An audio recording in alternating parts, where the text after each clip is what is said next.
The Carter dining room had always felt less like a place for family meals and more like a courtroom where everyone knew their role before the first word was spoken.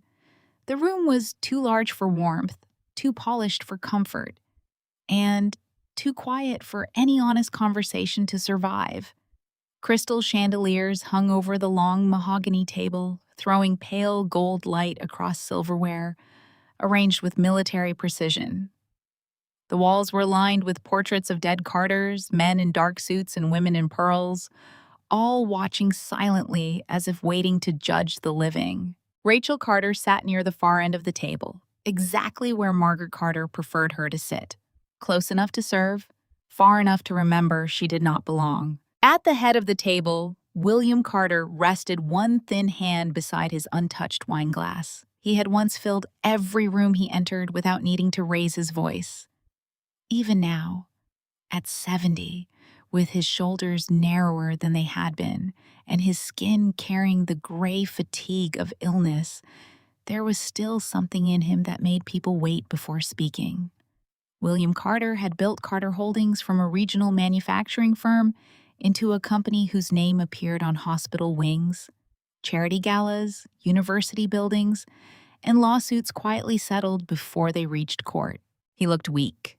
He was not weak. Rachel noticed his hand tremble when he reached for the salt. Before he could touch it, she gently moved it away and replaced it with a small bowl of lemon slices. Dr. Harris said no extra sodium, she said softly. William looked up at her, and the corner of his mouth moved in the faintest smile. Dr. Harris says many things, and you ignore most of them, Rachel replied. His smile deepened, but he took the lemon. Across the table, Margaret Carter lowered her fork with a small, sharp sound against her plate. Margaret never needed to shout to make a room colder. She sat with her spine straight, her silver blonde hair arranged in a perfect chignon, her black dress elegant enough to look like mourning even before anyone was dead.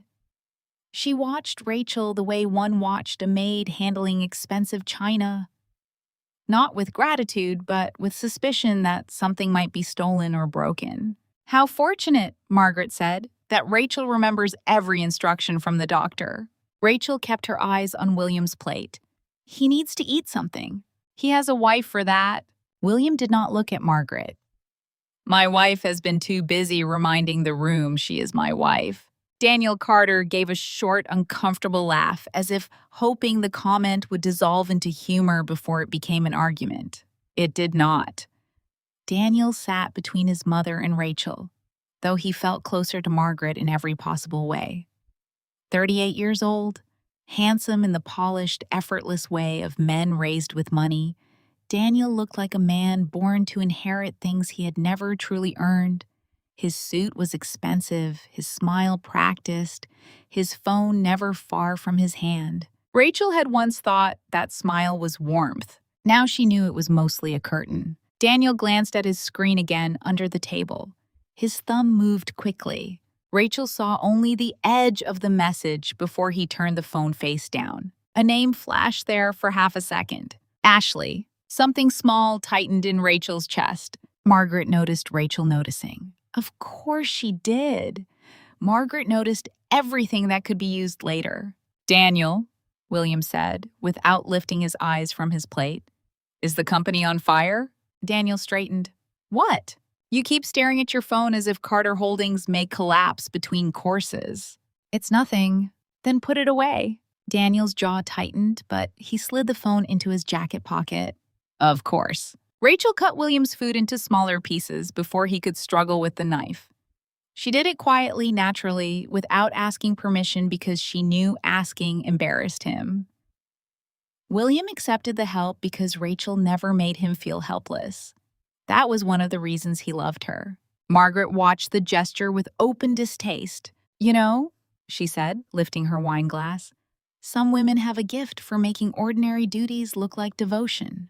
Rachel's fingers stilled. Daniel said, Mother. No, really, it is impressive. Margaret smiled, though there was no kindness in it. Cooking special meals, managing medication, hovering at every appointment, one might almost forget Rachel is not a nurse anymore. Rachel placed the knife down carefully. I'm not trying to impress anyone. Of course not. You never are. Margaret, William warned. But Margaret had not finished. She turned to Rachel with a softness that was worse than anger. You must understand, dear. In families like ours, people are cautious. There is money. There is history. There is a name to protect.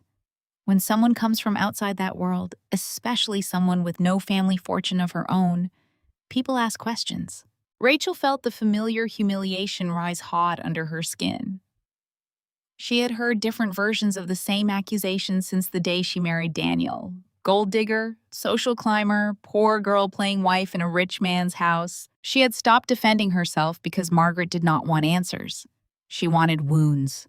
Daniel said nothing. He never did when it mattered. Margaret leaned back. And after all these years, no child, no Carter heir. I suppose devotion must take other forms. The silence that followed was instant and brutal. Rachel looked down at her lap. William's hand struck the table. Not hard, but hard enough that the silverware trembled. That is enough. Margaret's face tightened. William? No. William's voice was low, but every person in the room felt it. You will not speak to Rachel that way at my table. Margaret looked offended. Your table? Yes. Mine. William turned his gaze to Daniel. And you will not sit there like a well-dressed coward while your wife is insulted. Daniel flushed. I didn't think. That has been your lifelong defense. Rachel swallowed.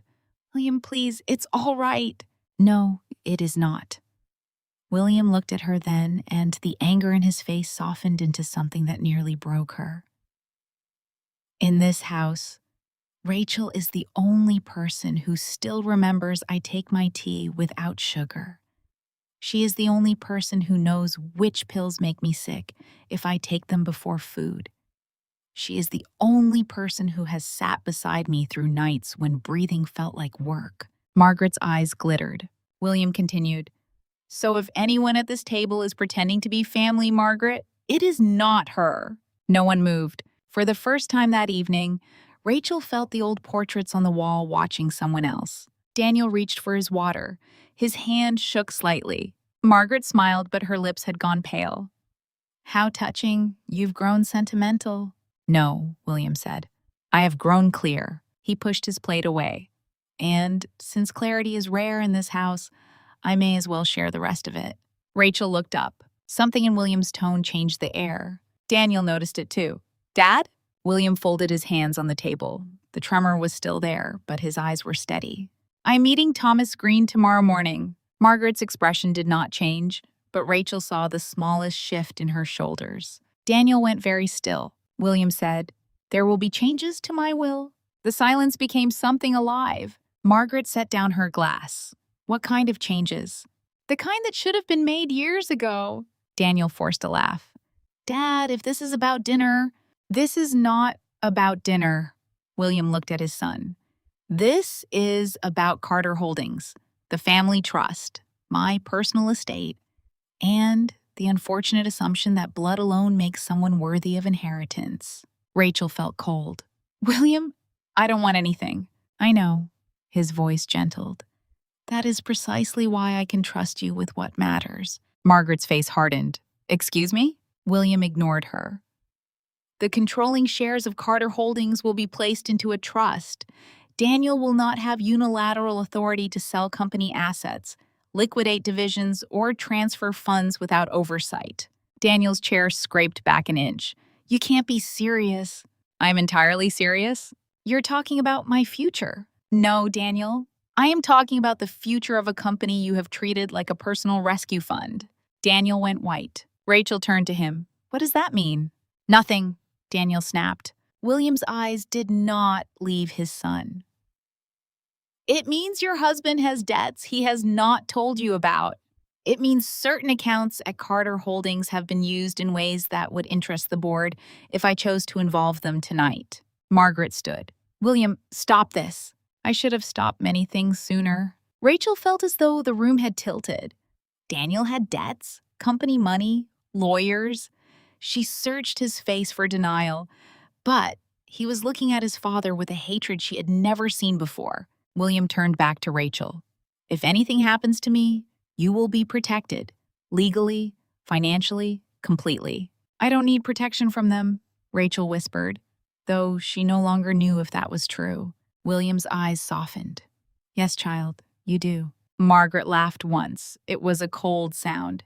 You are going to hand power in this family to her? A woman who came into this house with nothing? William looked at his wife. Rachel came into this house with more decency than anyone born into it. Daniel slammed his palm on the table. She is not a Carter by blood. William's reply was quiet. Neither is greed, but you inherited that well enough. Rachel rose from her chair. Please, I don't want to be the reason this family— You are not the reason, William said. You are the mirror. Margaret stared at him. And what does that mean? It means she reflects what we became. The dinner ended there, though no one announced it. Margaret left first, her footsteps sharp against the marble floor. Daniel followed after a moment, but not before looking at Rachel with an expression that was not hurt, not confusion, not even anger. It was calculation. Rachel helped William stand. His weight leaned briefly against her arm, and she felt how fragile he had become beneath the stubbornness. Are you all right? She asked. He breathed slowly. I should have said it years ago. You didn't have to say any of that. Yes, he said. I did. In the hallway, Daniel's voice rose behind the closed door of William's study less than 10 minutes later. Rachel had gone to the kitchen to prepare William's evening medication, but the sound pulled her back. She paused near the study door, holding the small plastic pill organizer in her hand. You're humiliating me, Daniel said. William's voice followed, lower but clear. You have mistaken consequences for humiliation. Margaret cut in. This is Rachel's doing. She has poisoned you against your own family. Do not use that word carelessly in my house, William said. There was a brief silence. Rachel stood frozen. Daniel said, You really think she loves you? She loves being useful. There's a difference. Then learn from her. You have never been useful to anyone but yourself. Something struck the desk inside. Maybe Daniel's fist. Maybe a glass. Rachel flinched. Margaret's voice dropped into something more dangerous. William, listen to me. If you sign those papers tomorrow, you will destroy Daniel. No, Daniel has done that on his own. He is your son. He is also a man who has taken money from the company, lied to his wife, and allowed you to polish his sins until they looked like mistakes. Daniel said, You don't know anything. I know about the accounts. I know about the loans. I know about the attorney you contacted regarding divorce. I know about Ashley Reed. Rachel's breath stopped. Ashley. Inside the study, Margaret hissed, Enough. No, William said. Not enough. Not nearly enough. I know Ashley claims she is carrying a Carter child. I also know claims are not proof. Daniel's voice cracked. You had me followed? I had my company audited. Rachel gripped the pill organizer so tightly the plastic edge hurt her palm. Margaret said, You would shame your own son in front of strangers and protect that woman? William's answer came like a blade. I am protecting what is left of my conscience. Rachel backed away from the door before she could hear more. Her heart beat so hard she thought they would hear it through the walls. Daniel had a mistress. His mother knew. William knew. The whole house had known something except Rachel, who had been left to play wife at a table where everyone else was already planning her removal. She went upstairs to the guest room William had converted into a small medical rest area. Her hands moved automatically over the pill bottles, checking labels and times, but her mind was in the study. Ashley Reed, a child, a divorce lawyer, Daniel's debts. She had suspected the affair. A woman always knew when love had left a room even before the door closed. But suspicion was different from hearing it spoken aloud by a dying man who sounded as if he had already prepared for war. Later that night, just after 10, Rachel heard the soft bell William used when he needed help. She found him alone in the study. The room smelled faintly of old books, cedarwood, and the herbal tea she made for him on difficult nights. The desk lamp cast a pool of amber light across stacks of folders and legal envelopes. Behind him, on the shelf, the antique clock ticked softly. Across from his desk sat the silver-framed photograph of William as a young man beside his father, both standing in front of the first Carter factory. William looked smaller now than he had at dinner. "Close the door," he said. Rachel did. For a moment, neither of them spoke. Then he gestured to the chair opposite him. "Sit down, Rachel." She sat, folding her hands in her lap so he would not see them shaking. "I owe you an apology," William said. Her eyes filled before she could stop them. "You don't." "I do. I let you survive in this house when I should have helped you live outside it." Rachel looked away. William's voice softened. "How long have you known about Daniel?" She tried to answer, but the words stuck. Finally, she said, "I didn't know. Not really." "But you felt it." She nodded. "That is sometimes worse," he said, knowing without being allowed to know. A tear slipped down her cheek. She wiped it quickly, embarrassed. William opened a drawer and took out a sealed envelope. He did not hand it to her yet. "Tomorrow morning, Thomas Green will come here. Documents will be signed. The trust will be activated. Daniel and Margaret will still have enough to live 10 comfortable lives, but they will not control the company. They will not sell it. They will not use it to bury what they have done. And they will not be able to leave you with nothing." Rachel shook her head. "I don't care about the money." "I know," William said. "Try to understand, Rachel. Money is not always greed. Sometimes it is a wall between you and the people who would throw you into the street." The sentence landed hard because she knew exactly whom he meant. He leaned back, tired from speaking. "Do not sign anything Daniel gives you. Not a settlement, not a statement, not a promise to leave quietly. Nothing." "William, you're scaring me." "Good. Fear keeps honest people alive when they are surrounded by dishonest ones." Rachel looked towards the door. "Do you really think they would hurt you?" William was quiet long enough for the ticking clock to fill the room. "I think people who believe they are owed everything become dangerous when told no." He slid the envelope across the desk. "If something happens to me before tomorrow, go to Thomas. Only Thomas. Do not trust Margaret. Do not trust Daniel if he suddenly becomes gentle. Especially then." Rachel stared at the envelope. "What is this?" "A precaution." "What kind?" "The kind of foolish old man hopes will never be needed." She looked at the clock on the shelf. "You said earlier this room hears things." For the first time that night, something like amusement touched his face. "This room has heard more truth than my family ever intended to tell." Rachel did not understand. Not fully. But she remembered the sentence because of the way he said it. Slowly, carefully, as if placing a key into her hand without showing her the lock. William took her hand. His fingers were cold. "Tomorrow," he said. "They will not have the right to decide your life anymore." Rachel broke then, not loudly. She lowered her head, and the tears came with all the years she had swallowed them at Margaret's table, in Daniel's bedroom, in hallways where servants looked away because pity was dangerous in rich houses. William held her hand until she was done. When she finally stood to leave, he said one more thing. "If I do not make it to morning, remember this.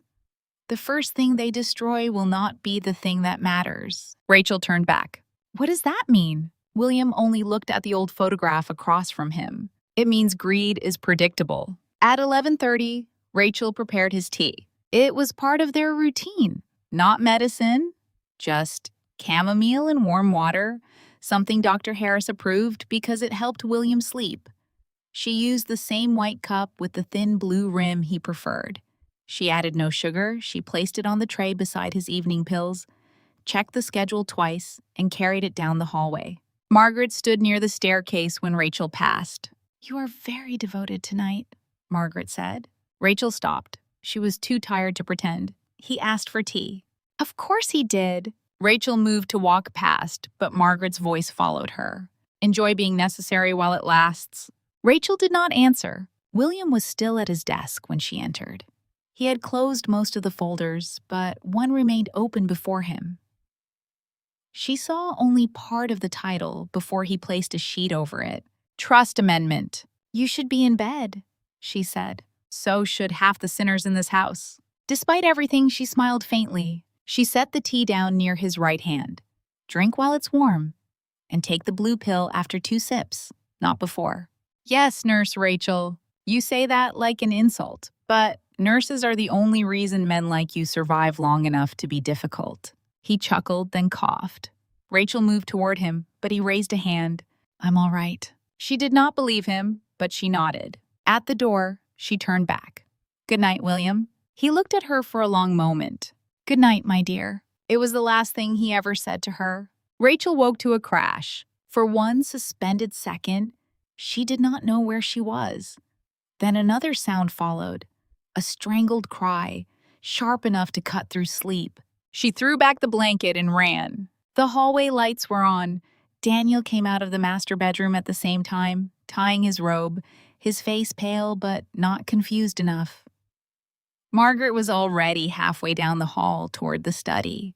Already? The thought flashed through Rachel's mind and vanished under panic. The study door was open. William lay collapsed beside his desk, one hand twisted near the carpet, the other clutching at his chest. The teacup had fallen and shattered. The room smelled of herbs, and something metallic Rachel would remember later but could not name then. No, Rachel whispered. She dropped beside him, pressing 2 fingers to his neck. His pulse fluttered weakly, then faded beneath her touch.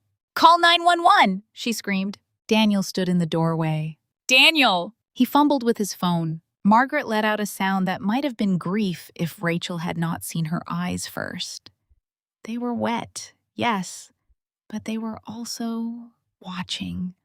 Watching the cup, watching Rachel's hands, watching the desk drawers. Rachel began. CPR. She counted compressions through tears, her voice breaking, her hands moving the way training had taught her years ago. William's body felt too fragile beneath her palms. She begged him to breathe. She begged him to stay. She begged him because tomorrow was only a few hours away. Tomorrow, he had said. Everything would change tomorrow. By the time the paramedics arrived, Rachel's arms ached and Daniel was standing behind his mother like a child hiding from a storm he had helped create. They worked on William for several minutes. Then, one of them looked at the other in that silent way professionals had when hope ended before words did. Rachel sat back on her heels. No, she said, but softly now because some part of her had already heard the truth. William Carter was dead. Margaret collapsed into Daniel's arms. My husband, she sobbed. My William. Rachel stared at William's still face. The man who had defended her at dinner. The man who had held her hand. The man who had promised that by morning she would be safe. She reached for his hand, but Margaret's voice cracked across the room. Don't touch him. Rachel froze. The paramedic looked up. Daniel looked away. Margaret lifted her face from Daniel's shoulder. Her grief had sharpened into something else. She was the last one with him, she said. Rachel blinked. What? Margaret pointed toward the broken cup. She brought him that drink. Margaret, Rachel whispered. What are you doing? What did you give him? The room went silent except for the radio static from a paramedic's shoulder. Rachel stood slowly. Tea. I brought him tea, like I always do. Like you always do, Margaret repeated, her voice rising. You managed his food, his medicine, his drinks. You knew exactly what he took and when. Daniel said nothing. Rachel looked at him. Daniel? He did not meet her eyes. A police officer, newly arrived, stepped into the doorway. Ma'am, let's all stay calm. Margaret turned to him instantly, the grieving widow reborn in one breath. Officer, my husband was changing his will tomorrow. Everyone in this house knew it. She knew it. He was going to leave her protected. Maybe more than protected. Rachel felt the floor drop beneath her. That's not true. I didn't ask for anything. Margaret's voice broke beautifully. And now he's dead before he could sign. After she brought him a drink. Rachel looked again at Daniel. There were tears in his eyes, but he still said nothing. Say something. She begged him silently. Tell them I loved him. Tell them your father trusted me. Tell them your mother is lying. Daniel's mouth moved as if he might speak. Then he lowered his gaze. That was the moment Rachel understood that betrayal did not always arrive as a shout.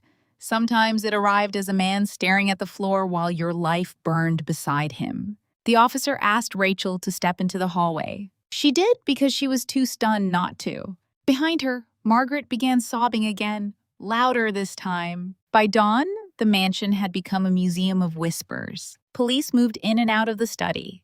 Dr. Harris arrived with his leather medical bag and a face drawn tight with discomfort. Linda Moore stood near the kitchen, crying silently into a dish towel. Daniel sat in the formal living room, his elbows on his knees, his phone in his hands. Rachel had not slept. She had answered questions until every truthful answer sounded rehearsed even to her own ears.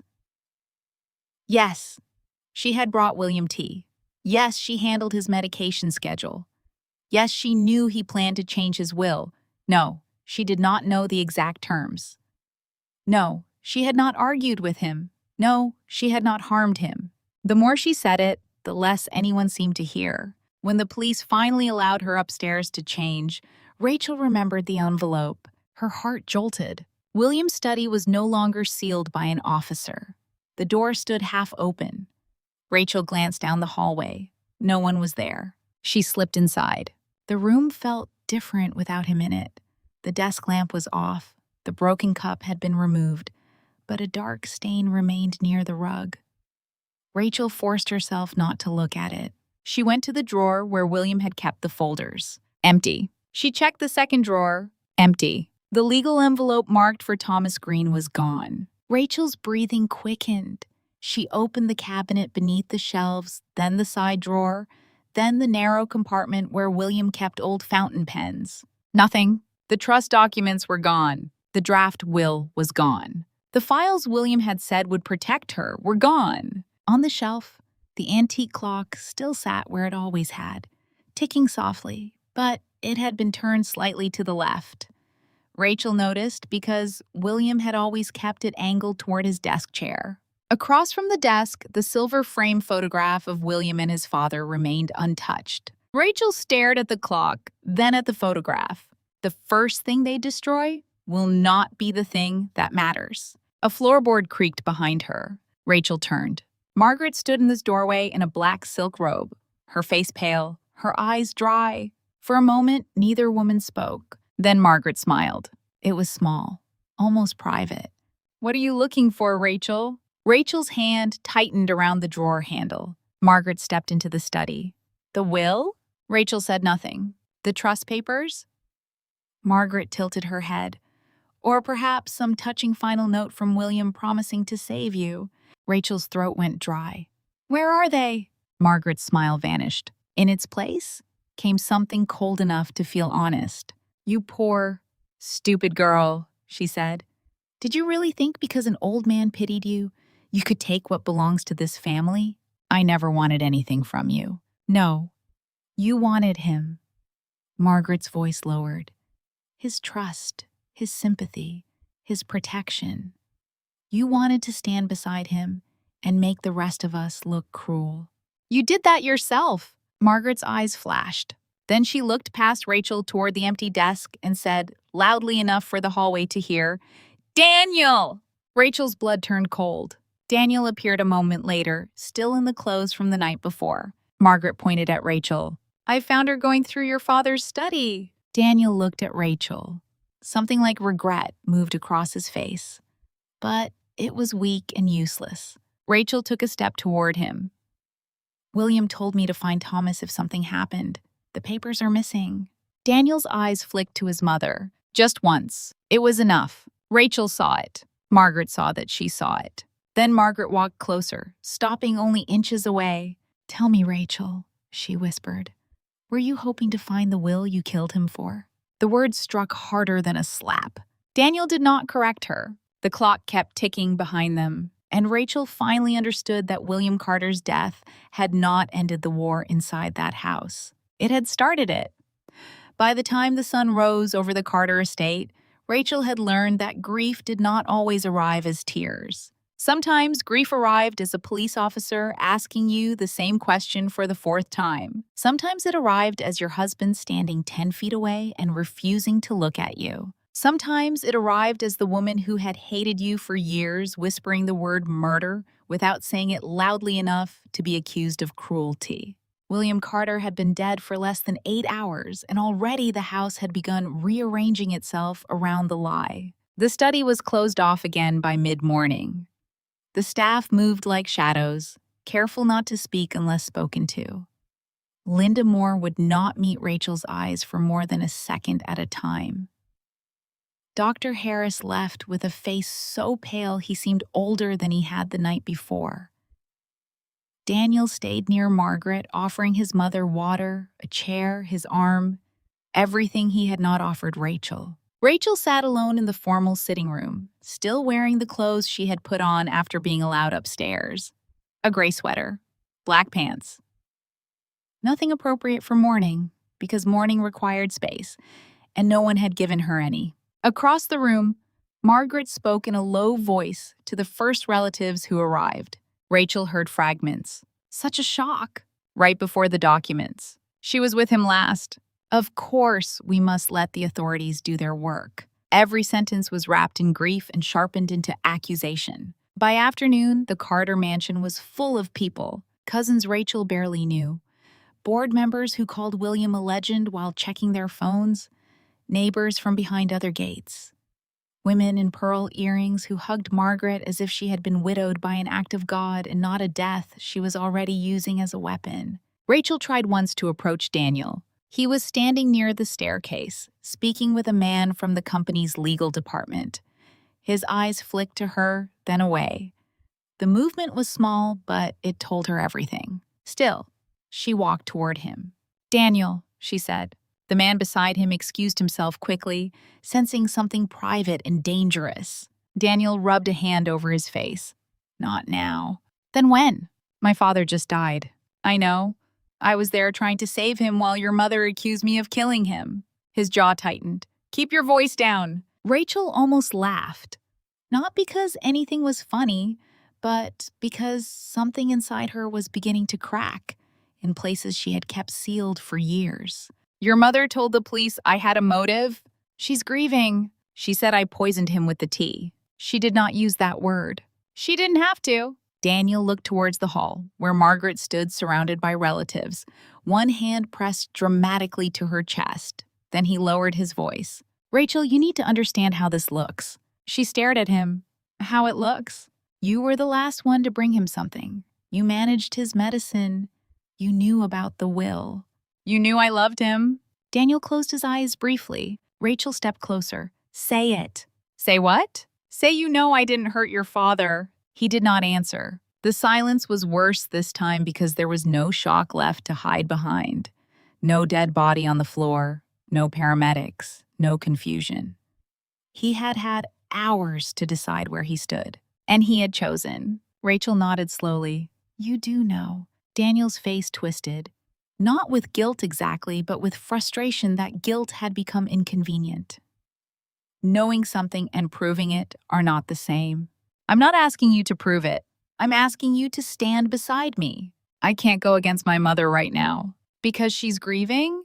Because this family is falling apart?" "No," Rachel said quietly. "This family is showing what it always was." Daniel's eyes flashed. "Do not make this harder than it already is." "For you? For everyone?" Rachel looked at him. At the man she had married. The man who had once promised her that his family's coldness would fade, that his mother would come around, that love could survive in a house built on money and silence. She wondered when he had stopped lying to comfort her and started lying to control her. "Do you believe I killed him?" she asked. Daniel's mouth opened. Nothing came out. Rachel took one step back. That was his answer. The funeral was held 3 days later at St. Bartholomew's, the old stone church where generations of Carters had been baptized, married, mourned, and photographed for society pages. Rain fell in thin silver lines against the stained glass windows. Inside, the air smelled of lilies, polished wood, and expensive perfume. William's casket rested at the front beneath a blanket of white roses. The church was full, but Rachel had never felt more alone. She arrived wearing a simple black dress and the small pearl earrings William had given her for her last birthday. Daniel had forgotten the date that year. William had not. At the entrance, Margaret saw the earrings immediately. Her grief-stricken expression hardened.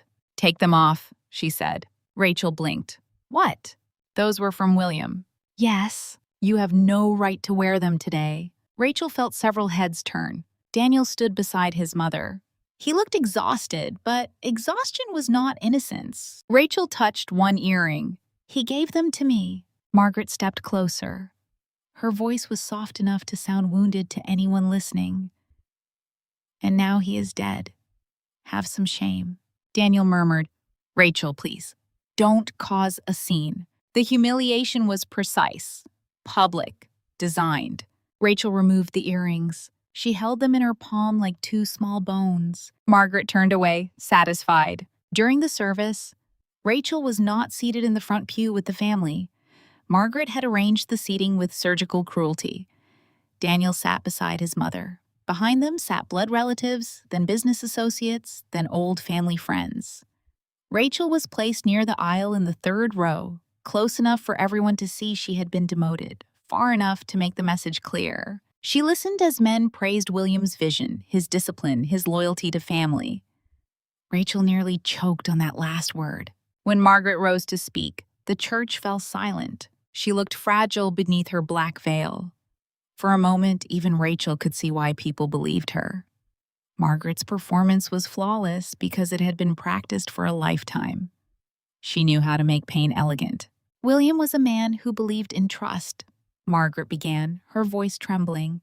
"Sometimes too much." A murmur passed through the church. Rachel's hands tightened in her lap. Margaret continued, "He believed that if he gave kindness, kindness would be returned. He believed that if he opened his home, his heart, his name, those gifts would be honored." She paused and lowered her head. "But there are people in this world who see kindness as opportunity." Rachel felt the eyes before she saw them. They came one by one, turning from Margaret to her. Curious eyes, suspicious eyes, pitying eyes, hungry eyes. Margaret did not say Rachel's name. She did not need to. "At the end of his life," Margaret said, "William was vulnerable. He depended on those around him. He trusted those who managed his meals, his medicine, his rest." Rachel stopped breathing. "And now," Margaret whispered, "we must trust that truth will be found, no matter how painful it may be." A woman in the second row quietly gasped. Daniel stared straight ahead. Rachel looked at the casket and felt something inside her collapse. William had defended her in life, and now at his funeral, she was being tried in the court of whispers, while he lay silent 10 feet away. After the burial, rain darkened the cemetery grass. Guests gathered beneath black umbrellas. Margaret stood by the grave, receiving condolences like tribute. Rachel waited until the crowd thinned, then stepped toward the casket as it was lowered. She wanted only one private second. Margaret's hand shot out and caught her wrist. "Don't," she said. Rachel pulled back. "I just want to say goodbye." "You said goodbye the night you brought him that drink?" The words were quiet. Only Rachel heard them clearly. Rachel looked over Margaret's shoulder at Daniel. He heard too. He turned away. That night, Rachel was summoned to the police station. The detective's name was Laura Bennett. She was polite in the way people are polite when they have not yet decided whether you are a victim or a suspect. She sat across from Rachel in a small interview room with gray walls and a humming fluorescent light. A paper cup of water sat untouched between them. "Mrs. Carter," Detective Bennett said, "I understand this is difficult." Rachel almost smiled. Difficult was what people called traffic. Family holidays, a marriage with too many silences. This was not difficult. This was a noose being measured. "I'll answer whatever I can," Rachel said. Bennett opened a folder.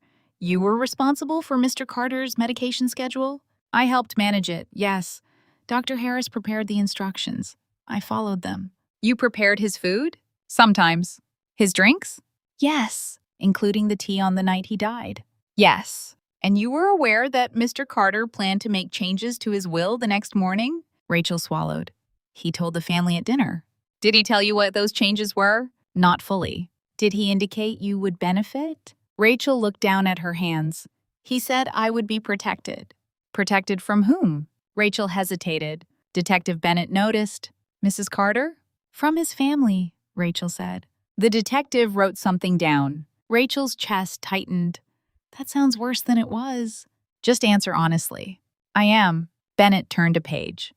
Mrs. Carter? Did you ever tell anyone you couldn't stand living in the Carter house anymore? Rachel blinked. Probably. Yes, but that doesn't mean... Did you send a text message to your husband saying, I can't take one more night in this house? Rachel closed her eyes. Yes. When?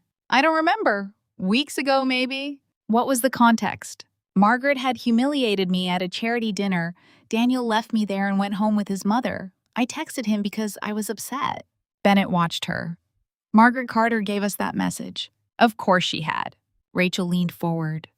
That message had nothing to do with William. What about this? Bennett slid a printed transcript across the table. Rachel read the highlighted line. I don't want his money. I just want this to end. Her stomach dropped. I said that to William, she whispered. When? Maybe a month ago. We were arguing because he wanted to help me. I told him I didn't want to be the cause of more fighting. This transcript suggests you were angry about the inheritance. No, it's missing everything before and after. Who recorded the conversation? Rachel looked up slowly. I didn't know anyone had. Bennett's face revealed nothing. Rachel realized then what Margaret was doing. Every private wound, every desperate sentence, every exhausted complaint was being cut loose from its meaning and placed around her neck like evidence. The detective asked more questions. About the tea, about the pills, about William's symptoms, about whether Rachel had access to controlled medication, about whether William had ever promised her money, about whether Daniel and Rachel were having marital problems. Rachel answered until her voice turned hoarse. At the end, Bennett closed the folder. We are not charging you at this time. At this time. Rachel heard the trap in those words. But we ask that you remain available. Do not leave the city without informing us. Rachel nodded. She had nowhere to go anyway. When she returned to the mansion, it was nearly midnight. The house was dim except for the lights in the library. Rachel saw Margaret there through the half-open door, speaking with Daniel and a man Rachel recognized as one of the family's public relations consultants. Margaret's voice floated out. The local paper already called. We say nothing directly. We ask for privacy. We express confidence in the investigation, Daniel said. And Rachel? Margaret replied. Rachel will do what cornered people always do. She will panic, then she will make herself look guilty. Rachel backed away before they could see her. But Daniel stepped into the hall a moment later. For a second, they faced each other in the dim light. You gave them my texts, Rachel said. Daniel did not deny it. They asked for anything relevant. Relevant? Her voice broke. You gave them a text from a night your mother left me standing alone in front of 200 people. You said you couldn't take living here. I was talking about being humiliated by your family. They'll decide what it means. Rachel stared at him. And the recording? His jaw moved. Daniel, I didn't know Mother had that. But you're not surprised. He said nothing. Rachel laughed once, bitter and soft. Do you hear yourself? Do you hear what you've become? His eyes hardened. I'm trying to protect what's left of my family.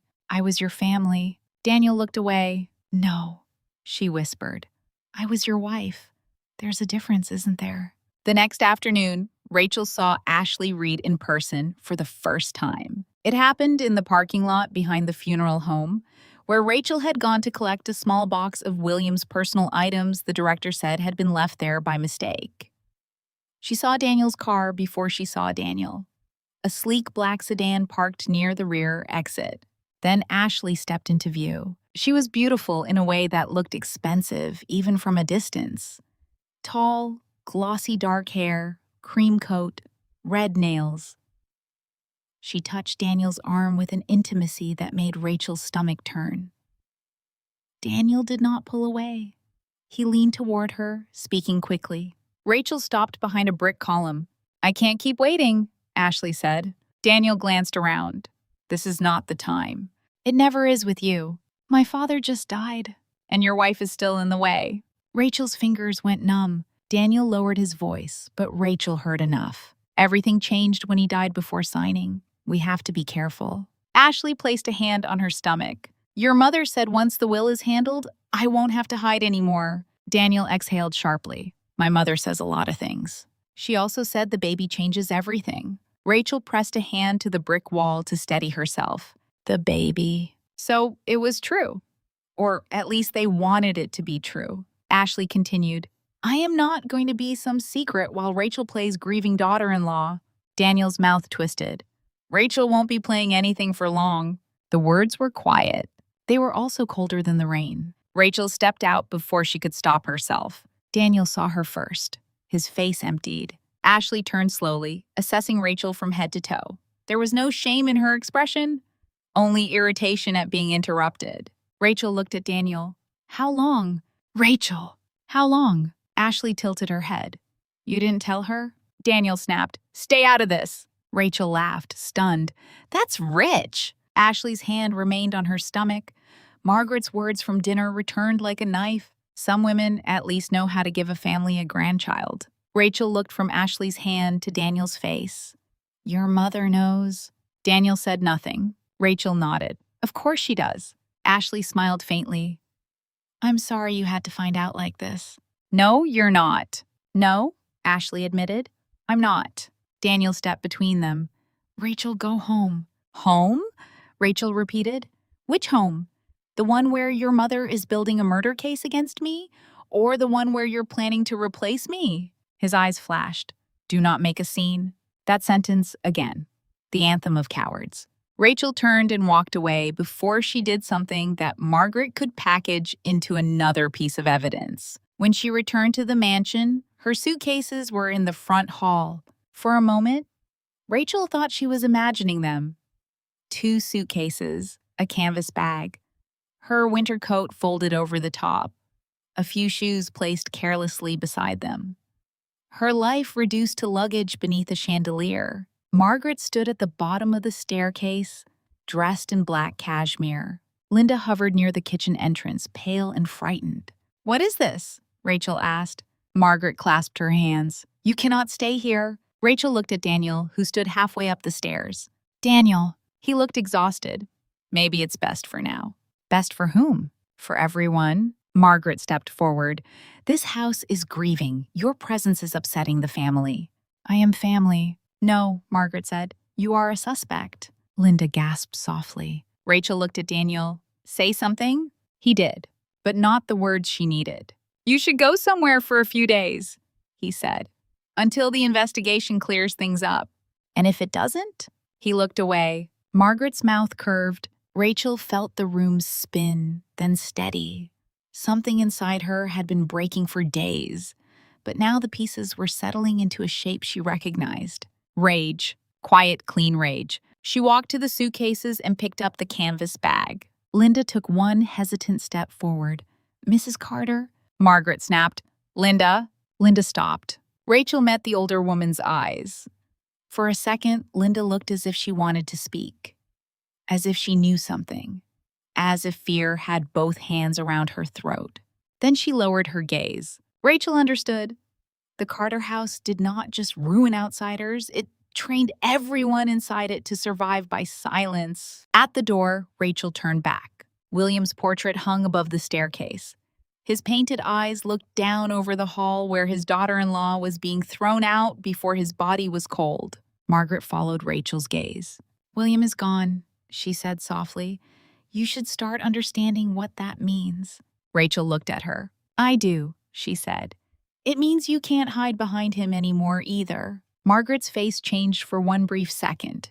Then Rachel stepped out into the rain. She spent that night in a motel off Route 9, the kind of place with thin walls, buzzing lights, and a clerk who looked at her credit card as if it might decline. It did not yet. The room smelled faintly of bleach and old smoke. Rachel placed her suitcases by the door and sat on the edge of the bed without taking off her coat. For the first time since William died, there was no one watching her. So she cried. Not beautifully, not softly. She cried with her whole body folded over, one hand pressed against her mouth because the walls were thin. She cried for William, for the father she had found too late, for the marriage she had been too afraid to name as dead, for the years she had spent trying to earn kindness from people who saw kindness as weakness. When there were no tears left, she remembered the envelope, not the missing one from William's study. The other instruction: if something happens to me, go to Thomas Green. The next morning, Rachel went to Green and Whitaker before the office officially opened. Thomas Green's assistant looked startled when she saw Rachel at the glass doors, soaked from the rain, eyes swollen from no sleep. But within 5 minutes, Thomas appeared in the lobby himself. He was in his late 60s, tall and spare, with silver hair and the calm expression of a man who never spoke before he had decided exactly what each word would cost. "Mrs. Carter," he said. "William told me to come to you." Thomas's expression changed, not dramatically, but enough. "Come in." His office overlooked downtown Boston, all gray sky and steel buildings. Rachel sat across from his desk with her hands wrapped around a cup of coffee she did not drink. Thomas listened without interrupting as she told him everything: the dinner, the announcement, the fight in the study, William's warning, the tea, the crash, Margaret's accusation, Daniel's silence, the missing papers, Ashley, the suitcases in the hall. When she finished, Thomas removed his glasses and set them on the desk. "William contacted me 4 days before his death," he said. Rachel leaned forward. "About the will?" "About far more than the will." He opened a locked drawer and took out a file. He intended to execute a revised estate plan, including a trust structure for controlling Carter Holdings shares. He also intended to provide me with documentation concerning financial misconduct within the company. "Daniel." Thomas did not answer directly. William had concerns about Daniel and Margaret. Rachel closed her eyes. "Did he sign anything?" "Some documents were prepared. Some preliminary instruments were already executed. Others were scheduled for completion the morning after he died." Rachel's hope faltered. "So Margaret wins." Thomas looked at her sharply. "I did not say that." He reached again into the drawer and removed a sealed envelope. Rachel recognized William's handwriting immediately. Her breath caught. "When William delivered certain instructions to me," Thomas said, "he also gave me this. He told me it was to be opened only if he died before our scheduled meeting." Rachel could not speak. Thomas used a letter opener with careful precision. Inside was a single sheet of paper. He read silently first. As he did, his face became colder. Then he handed it to Rachel. William's handwriting was uneven but clear. "Thomas, if you are reading this, then I did not make it to Monday. Do not accept the first story they tell you. Rachel will be blamed because she is the easiest person to blame.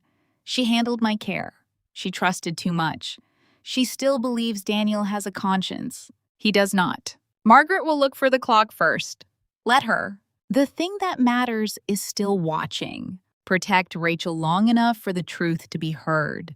WC." Rachel read the last line 3 times. "The thing that matters is still watching." Thomas spoke quietly. "Do you know what he meant by the clock?" Rachel nodded slowly. "There was an antique clock in his study. He kept looking at it. He said the room heard things." "Can you access it?" Rachel almost laughed. "Margaret threw me out." "Then we need another way." Rachel stood abruptly. "I have to go back." "Mrs. Carter, if there's a camera in that clock, Margaret already knows. William said she'd look for it first." Thomas's eyes narrowed. He wrote, "Let her." Rachel froze. Thomas tapped the letter. That suggests the clock may not be the only thing. But Rachel could not wait. She had spent days watching people move faster than the truth. For once, she needed to move first. That afternoon, Rachel returned to the Carter mansion under the excuse of collecting additional personal belongings. Daniel did not answer her calls. Margaret did. "You have 30 minutes," Margaret said. "Linda will watch you." Linda opened the front door when Rachel arrived. Her face looked thinner than it had days earlier. "I'm sorry," Linda whispered. Rachel stepped inside. "Then help me." Linda's eyes darted toward the staircase. "Please," Rachel said. "You know I didn't hurt him." Linda's mouth trembled. "Mrs. Carter, there are things you don't understand." "Then tell me." Footsteps sounded above them. Linda went silent. Margaret appeared at the top of the stairs. "Your time has started." Rachel went upstairs to the bedroom she had shared with Daniel. It already felt less like a room she had lived in and more like a place where she had left evidence of someone she used to be. Her dresser drawers had been opened. Some of her clothes were missing. Daniel's side of the closet was untouched. She filled one bag with documents, shoes, a framed photo from her wedding that she almost left behind, then took it anyway because proof of foolishness was still proof of a life. When Linda turned toward the hallway, Rachel slipped away. She moved quickly down the back staircase and across the corridor to William's study. The door was unlocked. Inside, the room had been cleaned too thoroughly, the rug had been replaced, the desk polished, the broken cup gone. William's chair pushed in neatly as though death had been an inconvenience to be tidied away. Rachel looked at the shelf. The antique clock was gone. Her heart dropped. She crossed the room and touched the empty space where it had sat. There was a rectangle of unfaded wood in the dust. Gone. She turned toward the silver-framed photograph. Still there. William and his father. The old factory behind them. The same steady gaze. Rachel stepped toward it. Before she could touch the frame, a voice behind her said, "I wondered how long it would take you." Rachel turned. Margaret stood in the doorway. This time she was not pretending to grieve. Rachel forced herself to stay calm. "Where is the clock?" Margaret's smile was slow. "Still chasing gifts from the dead?" "Where is it?" Margaret walked into the study and closed the door behind her. "William always did enjoy games. It made him feel clever." Rachel glanced toward the photograph. Margaret noticed. Her eyes flicked there for less than a second. Less than a second was enough. Rachel felt her pulse quicken. Margaret moved closer. "You know what your problem is, Rachel? You mistake pity for love. William did not choose you because you were special. He chose you because you were convenient, quiet, grateful, easy to mold into the daughter he wished Daniel had been." Rachel said, "You're wrong." "No, I am his wife. I know exactly what he was." "Then you should know he didn't trust you." Margaret's expression cracked, only for a moment. Then she lifted her hand and slapped Rachel across the face. The sound was small in the large room. Rachel did not move. Her cheek burned, but she did not give Margaret the satisfaction of touching it. Margaret's breathing was uneven now. "Get out of my house." Before Rachel could answer, the study door opened. Daniel stood there. His eyes moved from Rachel's face to Margaret's hand. He understood what had happened. He said nothing about it. Instead, he looked at Rachel and asked, "What are you doing in here?" Rachel almost could not believe it, even now, even with the red mark on her face. "The clock is gone," she said. Daniel's mouth tightened. "You need to leave. Did you take it?" Margaret laughed. "Listen to her. Your father dies, and she sneaks back into his study hunting for hidden treasure." Rachel looked only at Daniel. "Did you take it?" He stepped closer. "I said leave." There it was again. The husband gone, the heir remaining. Rachel backed toward the door, but her eyes caught on the photograph one last time. William's face in the frame looked calm. Waiting. Margaret followed her gaze and smiled. "You think William only trusted you?" she asked softly. Rachel said nothing. Margaret leaned close, her perfume sweet and suffocating. "Whatever he left behind, Rachel, it belongs to the dead now." Rachel walked out of the study with Linda waiting pale-faced in the hallway. As Rachel passed, Linda whispered so quietly it barely reached her. She took the clock to the storage facility. Rachel stopped for half a second. Linda did not look at her. Then Rachel kept walking. Outside, the rain had stopped, but the sky remained heavy and gray. Rachel reached her car, opened the door, and sat behind the wheel without starting the engine. Her cheek still burned. Her husband had watched his mother strike her and said nothing. The clock was gone. The papers were gone. The house was no longer her home, but William's letter lay folded in her coat pocket. Margaret will look for the clock first. Let her. The thing that matters is still watching. Rachel looked back at the mansion. For the first time since William died, she did not feel only fear. She felt the shape of the trap.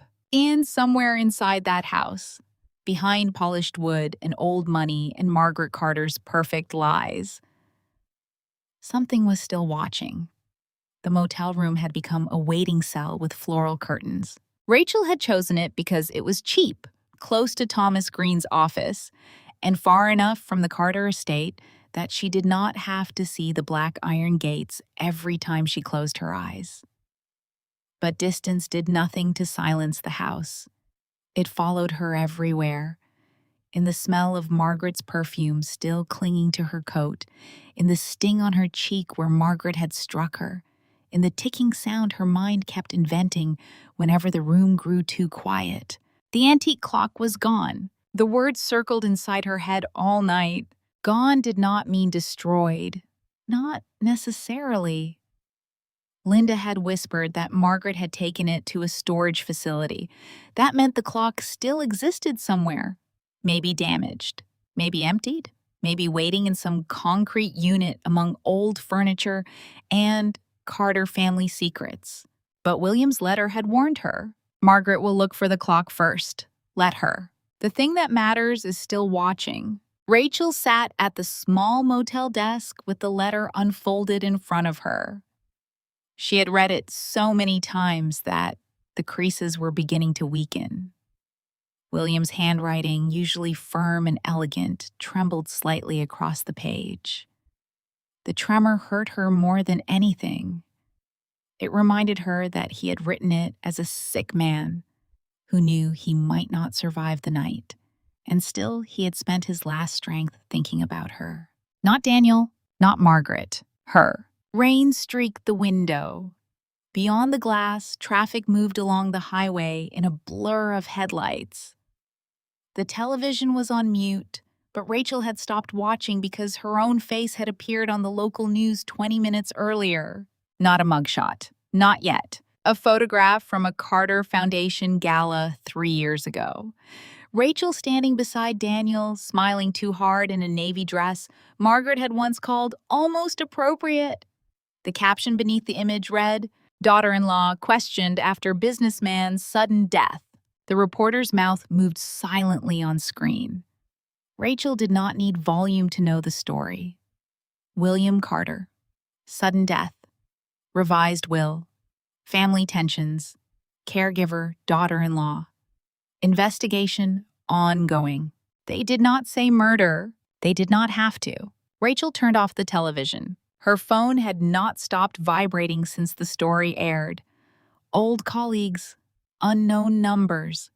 A message from her former supervisor at the clinic saying the board thought it best she take a leave until the situation was resolved. A text from a woman she had once considered a friend. "I'm sorry, but is it true?" Not, "Are you okay?"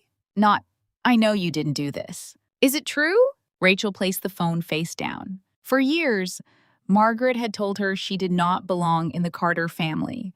Now the whole city seemed willing to agree she belonged nowhere at all. A knock came at the door just after 10. Rachel froze. No one knew she was here except Thomas, Daniel, Margaret, and the police. The knock came again, softer this time. "Mrs. Carter?" a woman whispered. "It's me." Rachel crossed the room carefully and looked through the peephole. Linda Moore stood outside under the yellow motel light, clutching her purse to her chest. Her gray hair was pinned back unevenly, as if she had left the house in a hurry. She looked over her shoulder twice before Rachel opened the door. "Linda?" Linda slipped inside quickly. "Please close it." Rachel shut the door and locked it. Linda stood in the middle of the motel room, breathing as though she had run there. Her eyes moved over the space, the cheap bedspread, the plastic ice bucket, the half-packed suitcase, and shame crossed her face. "I'm sorry," she said. Rachel folded her arms. "You said that before." "I know. You watched them throw me out." Linda flinched. "You watched Margaret slap me." Linda's eyes filled. "I know. You watched Daniel stand there like I was nothing." Linda pressed one hand over her mouth. Rachel turned away, anger and exhaustion colliding inside her. She wanted to hate Linda. It would have been easier. But Linda looked less like an enemy than another prisoner who had forgotten where the doors were. "Why are you here?" Rachel asked. Linda opened her purse with shaking hands and took out a folded envelope. "Because Mr. Carter was kind to me too." Rachel looked at the envelope but did not take it yet. Linda said, "And because you did not kill him." The words entered the room like air. Rachel closed her eyes. For 3 days, people had looked at her with suspicion, spoken around her, measured her grief against their doubts. Hearing one person say the truth aloud nearly broke her. "How do you know?" Rachel whispered. Linda glanced toward the window, then lowered her voice. "Because you left his study before midnight. I saw you. You were carrying the empty tray from earlier. You went upstairs." Rachel stepped closer. "You saw someone else?" Linda nodded, but fear pulled at her expression. "Who? Mr. Daniel?" Rachel went still. Linda swallowed. "I had gone down to the kitchen. Mrs. Carter had asked for hot water. I thought it was strange because she never asks me for anything after 10, unless she wants to make sure I'm awake for a reason." Rachel's heart began to pound. Linda continued, "I was near the service hallway when I saw Mr. Daniel coming out of the corridor by the study. Not running, but not calm either. He had his phone in his hand. He looked toward the stairs like he was waiting for someone." "What time?" "After you had gone upstairs. Maybe 20 minutes later. I cannot be exact."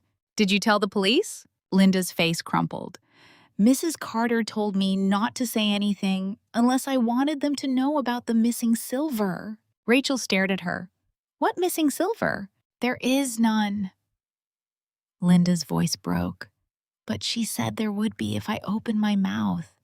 She said after 20 years working for the Carters, people would believe I had taken things from the house, and Mr. Daniel—" She stopped. "What did Daniel do?" Linda looked down.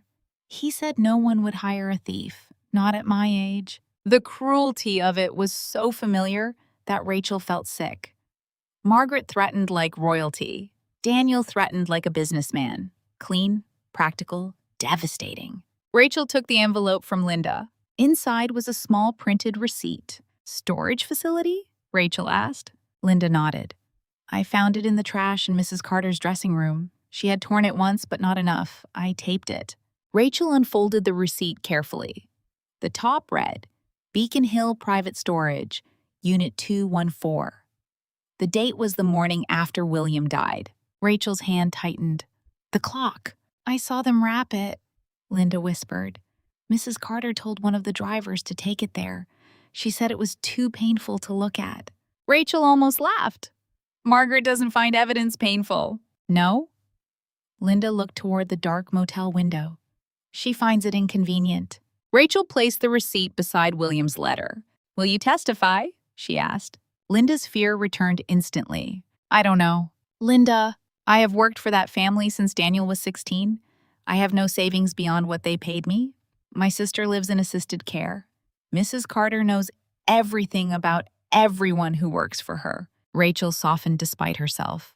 "Then why come?" Linda's eyes met hers. "Because Mr. Carter once told me that silence is only safe until the wrong person needs it from you." She reached into her purse again and handed Rachel a small brass key. "What is this?" "Old service entrance key to the storage facility. Carter staff used to move things there after charity events. I don't know if it still works." Rachel stared at it. Linda gripped her purse tighter. "Please don't tell anyone I came." "I won't." At the door, Linda paused. "There is something else?" she said. "After the police left the night he died, Mr. Daniel was in the study. He was at the computer. When I walked past, the screen was black, but I heard him say to Mrs. Carter, 'The hallway footage is gone.'" Rachel felt the room tilt. Daniel had not simply stood by. He had erased something. Linda left, with her head lowered and her coat collar raised against the rain. Rachel stood at the door long after she disappeared. Then she called Thomas. He answered on the second ring. "Rachel, we need to talk tonight." Thomas did not ask why. His office after hours felt like a church for secrets. The lights in the reception area were off, but Thomas's office glowed at the end of the hall. He had loosened his tie and spread several documents across his desk by the time Rachel arrived. She handed him the storage receipt, the brass key, and told him everything Linda had said. Thomas listened without interruption, though his expression hardened when Rachel mentioned Daniel deleting hallway footage. "That changes the posture of the matter," he said. Rachel sat forward. "Does it help me?" "It helps the truth. The truth and your immediate safety are not always the same thing." "That's comforting." "It wasn't meant to be." He reached for a folder and turned it toward her. "I was reviewing the trust documents William intended to finalize." Rachel looked at the dense legal language and felt suddenly exhausted. "Thomas, I don't understand half of this." "I'll translate." He tapped a section marked conditional forfeiture. William inserted a penalty clause. If any beneficiary is found to have concealed evidence, falsified documents, intimidated witnesses, interfered with his medical care, or acted to prevent his stated estate plan from being carried out, that beneficiary forfeits inheritance rights. Rachel read the words slowly. Margaret and Daniel would lose everything? Potentially, yes, if the clause is valid. Some related instruments were already executed. Others were pending. William was careful. He had begun shifting authority before the final signing.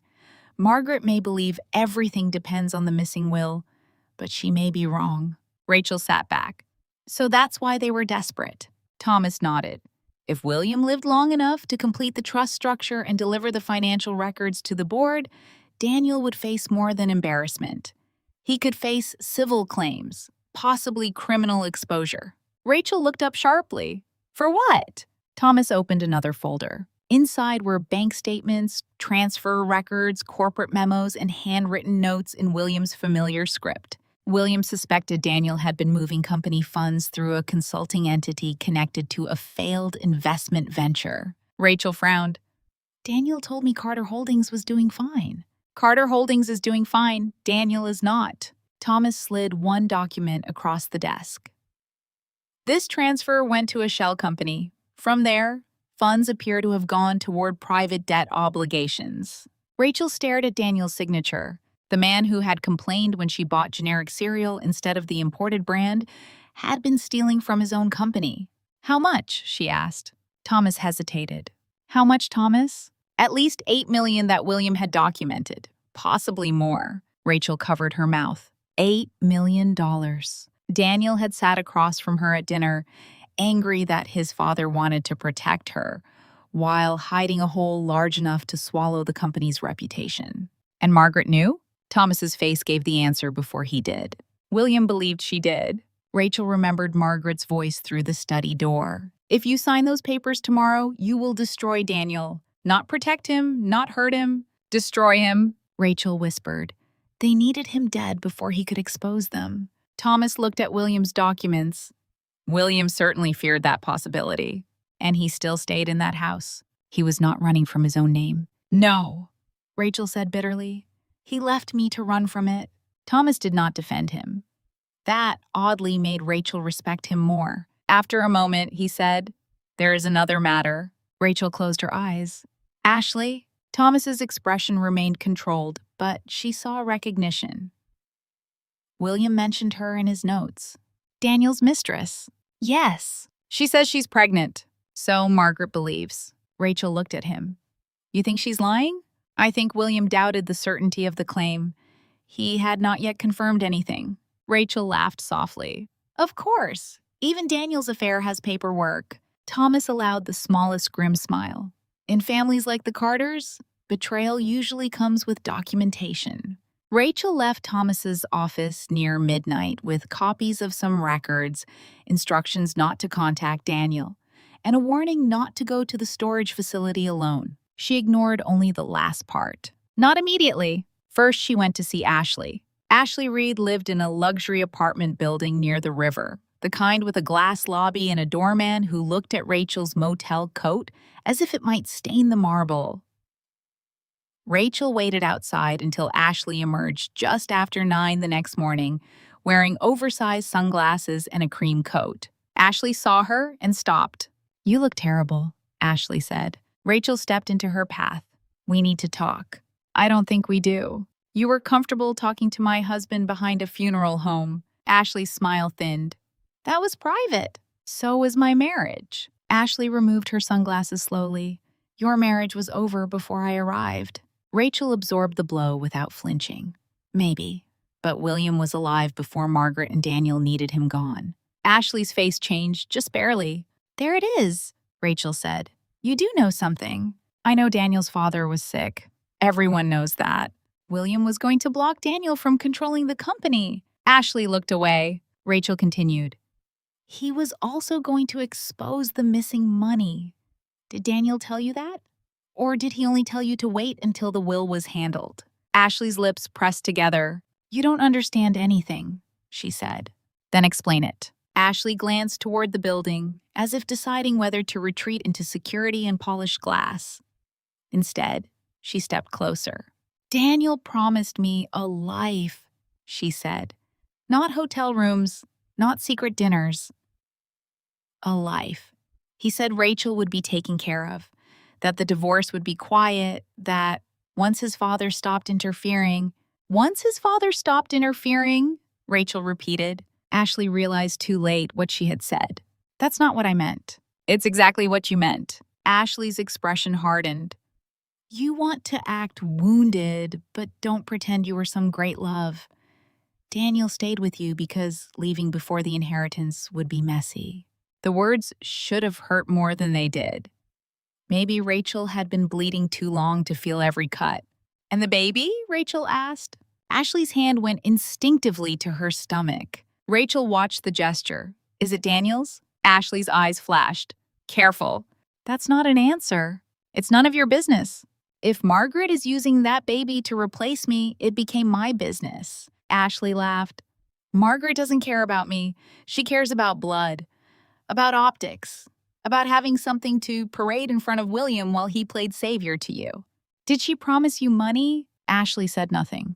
Did Daniel? Still nothing. Then Ashley leaned in and whispered, Let me give you advice, Rachel. Men like Daniel don't save women. They use one woman to escape another. If you're smart, you'll take whatever settlement they offer and disappear before this family buries you deeper. Rachel stared at her. Is that a warning or a confession? Ashley put her sunglasses back on. It's survival! She walked away. Rachel did not follow. By the time Rachel returned to her car, her hands were shaking. Not because Ashley had shocked her, because Ashley had confirmed what Rachel already knew. Everyone around Daniel was waiting for Rachel to be erased. Her phone buzzed as she started the engine. Unknown number. The message contained no greeting. Stop digging. Rachel's throat tightened. A second message arrived. Next time, the police won't just ask questions. Rachel looked around the street. Cars passed. A cyclist crossed the intersection. People moved through their morning as though the world was not narrowing around her. A third message appeared. William is dead. Don't join him. Rachel dropped the phone onto the passenger seat. For 1 second, fear won. It moved through her body with ice-cold certainty. Margaret had money. Daniel had access. They had already turned grief into suspicion, suspicion into headlines, and private messages into evidence. What would it take for them to plant something worse? A bottle, a forged note, a witness. A lie repeated by enough expensive people until it hardened into truth. Then Rachel looked at the copies of William's documents on the seat beside her. William had known fear too. He had prepared anyway. That afternoon, Rachel met Thomas outside Beacon Hill Private Storage. He looked displeased. I told you not to come alone? I didn't. I called you. After deciding to come. That still counts. No, Thomas said. It does not. The storage facility was a discreet concrete building tucked behind a row of offices, designed for people who wanted to hide expensive things without appearing to hide anything at all. Thomas had brought a legal notice and enough authority in his posture that the manager did not argue long. The brass key Linda had given Rachel did, to her surprise, still work on the service entrance. Unit 214 smelled of dust, cedar, and old upholstery. Inside were pieces of the Carter family life that no longer fit the current version of their image. Rolled carpets, framed charity photographs, boxes of china, antique chairs, and several sealed crates marked with inventory stickers. In the corner sat the clock. Rachel knew it instantly. The antique wood casing was scratched. Its glass face had been removed. Its back panel lay open. She crossed the room slowly. Thomas crouched beside it, careful not to touch anything with bare hands. He put on gloves and inspected the interior. "Well?" Rachel asked. "There was a device here." "Camera?" "Likely." "Can you recover anything?" Thomas's silence answered first. Then he said, "The storage medium is gone." Rachel closed her eyes. Even though William had warned her, disappointment hit hard. She had wanted the clock to be enough. She had wanted one clean answer, one piece of proof that could cut through the lies. Thomas looked around the unit. This was too easy. Rachel opened her eyes. What? The clock was obvious, a decorative object angled toward the room. If William intended surveillance, Margaret could have guessed this within minutes. He wanted her to find it. Thomas nodded slowly. A decoy. Rachel remembered William's voice. The first thing they destroy will not be the thing that matters. "Greed is predictable," she whispered. Thomas looked at her. "That's what he told me the night he died." Thomas stood. "Then we need to determine what he expected them not to notice." Rachel turned in a slow circle, seeing the study in memory, the desk, the clock, the bookshelves, the lamp, the framed photograph. William looking not at the clock when he said it, at the photograph. Her pulse quickened. "The frame," she said. "What frame?" "In his study. A silver frame. William and his father outside the first factory. It sat across from his desk." Thomas's eyes sharpened. "Was it still there?" "Yes." "When you returned?" "Yes." "And Margaret noticed you looking at it?" Rachel remembered the flicker of Margaret's eyes. "Yes." Thomas's expression darkened. "Then we may not have much time." They left the storage unit with photographs of the dismantled clock, the damaged casing, and proof that Margaret had moved it there. It was not the evidence Rachel wanted, but it was evidence of concealment.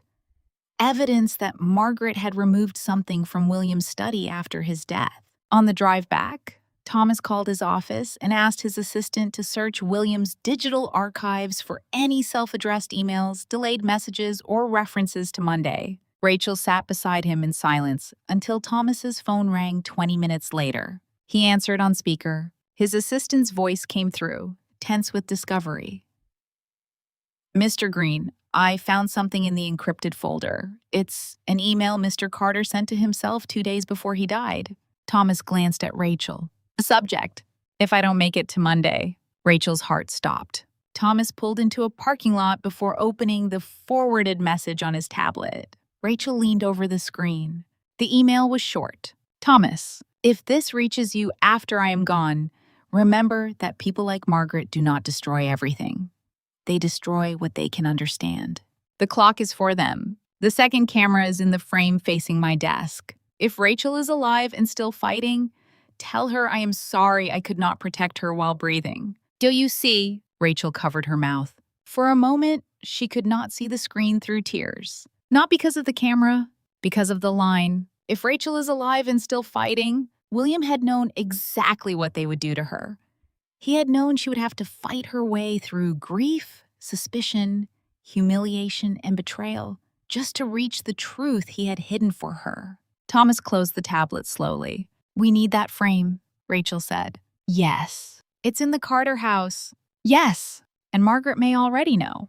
Thomas did not answer quickly enough. Rachel stood in the parking lot, cold wind cutting through her coat. "I'm going to talk to Daniel." "No. He knows what happened. That is precisely why you should not approach him. He slipped once. He might slip again." "Rachel, Daniel is dangerous because he believes he is the victim of his own choices." She looked at Thomas. "I was married to him. I know exactly how dangerous that is." Daniel agreed to meet her at a small restaurant near the financial district, a place they had once gone for anniversaries when he still pretended to remember them. He arrived 10 minutes late, wearing a charcoal overcoat and the expression of a man inconvenienced by the consequences of betrayal. Rachel did not stand when he approached. "You shouldn't have contacted me," he said, sitting across from her. You answered. I wanted to make sure you were not doing something stupid. You mean something that might expose you? His jaw tightened. This paranoia is not helping you. Paranoia didn't erase the hallway footage. Daniel's face stilled. Rachel saw it. Good. She leaned forward. Linda saw you near the study after I went upstairs. He recovered quickly. Linda is confused. She's old. She is scared. There's a difference. Daniel removed his gloves slowly. What do you want? The truth. He laughed under his breath. You don't want the truth. You want someone to tell you this can all go back to what it was. No. Rachel's voice was calm. What we had was already dead. Your father just became the first honest funeral. Daniel flinched. She continued, I know about the clock. His eyes moved. Not much. Enough. I know it was a decoy. This time, he did not hide the reaction fast enough. Rachel felt her pulse hammering. And I know about the second camera. Daniel's face drained of color. For one suspended second, the mask fell.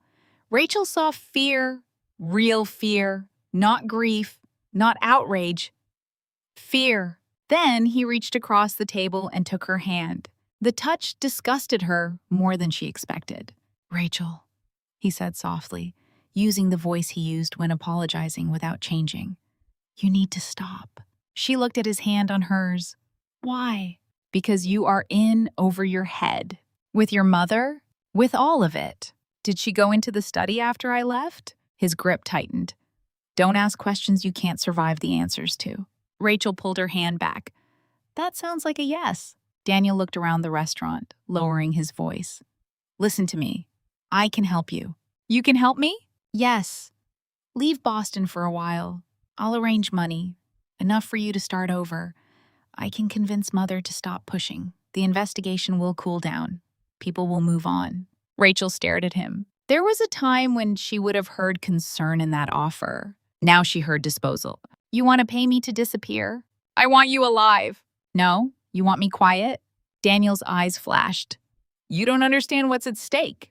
Your inheritance? Our family. I was your family. He slammed his hand lightly against the table, catching himself before it became a scene. You were my wife, Rachel, but you were never part of what my father built. And Ashley is? His face hardened. There it was. Rachel smiled sadly. Your mother must be thrilled, a pregnant mistress with better bloodline potential than a loyal wife. Daniel leaned in. Leave Ashley out of this. Why? William didn't? The fear returned to his eyes. Rachel saw the opening and stepped through it. He knew, Daniel. He knew about the debts, the shell company, the divorce attorney, Ashley, maybe even the baby that may or may not be yours. Daniel's face twisted. You have no idea what he did to me. What he did to you. He was going to ruin me. No, he was going to stop you. Daniel's voice dropped into something raw. He was going to hand everything to you. Not to me, to a trust. With you watching over it. You. His laugh was bitter and ugly. A woman who spent 6 years acting like a saint because she had nothing else to offer. The words hit, but they did not enter. Not anymore. Rachel stood. Daniel caught her wrist. Sit down. She looked at his hand. He released her slowly. Rachel leaned toward him one last time. What happened after I left the study? Daniel's face closed. Ask your mother, he said. I'm asking you. He looked away. Rachel turned to go. Then Daniel spoke behind her, low and furious. You don't understand. Mother only wanted to protect what belonged to us. Rachel stopped. The restaurant noise faded. She turned back slowly. Daniel realized what he had said. Too late. Rachel's voice was almost a whisper. Protect it from William? Daniel stood, panic flashing beneath anger. Rachel! Or protect it from me? Don't do this. She looked at him as if seeing him fully for the first time. You knew, she said. He said nothing. You knew your mother was involved. Daniel's silence came again. But this time, it did not break her. This time, it confirmed everything. Rachel walked out of the restaurant into the cold evening air, her hands shaking, her heart pounding, and William's words burning in her mind. The thing that matters is still watching. And now she knew Daniel was watching too. Not from the outside, from inside the lie. Margaret Carter did not mourn quietly. She arranged grief the way other women arranged flowers, by color, by height, by who would see it first. 3 days after William's funeral, the Carter mansion opened its doors again, not for comfort, not for remembrance, but for strategy.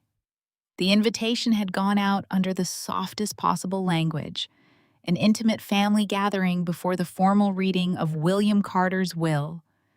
But nothing about the Carter family was intimate.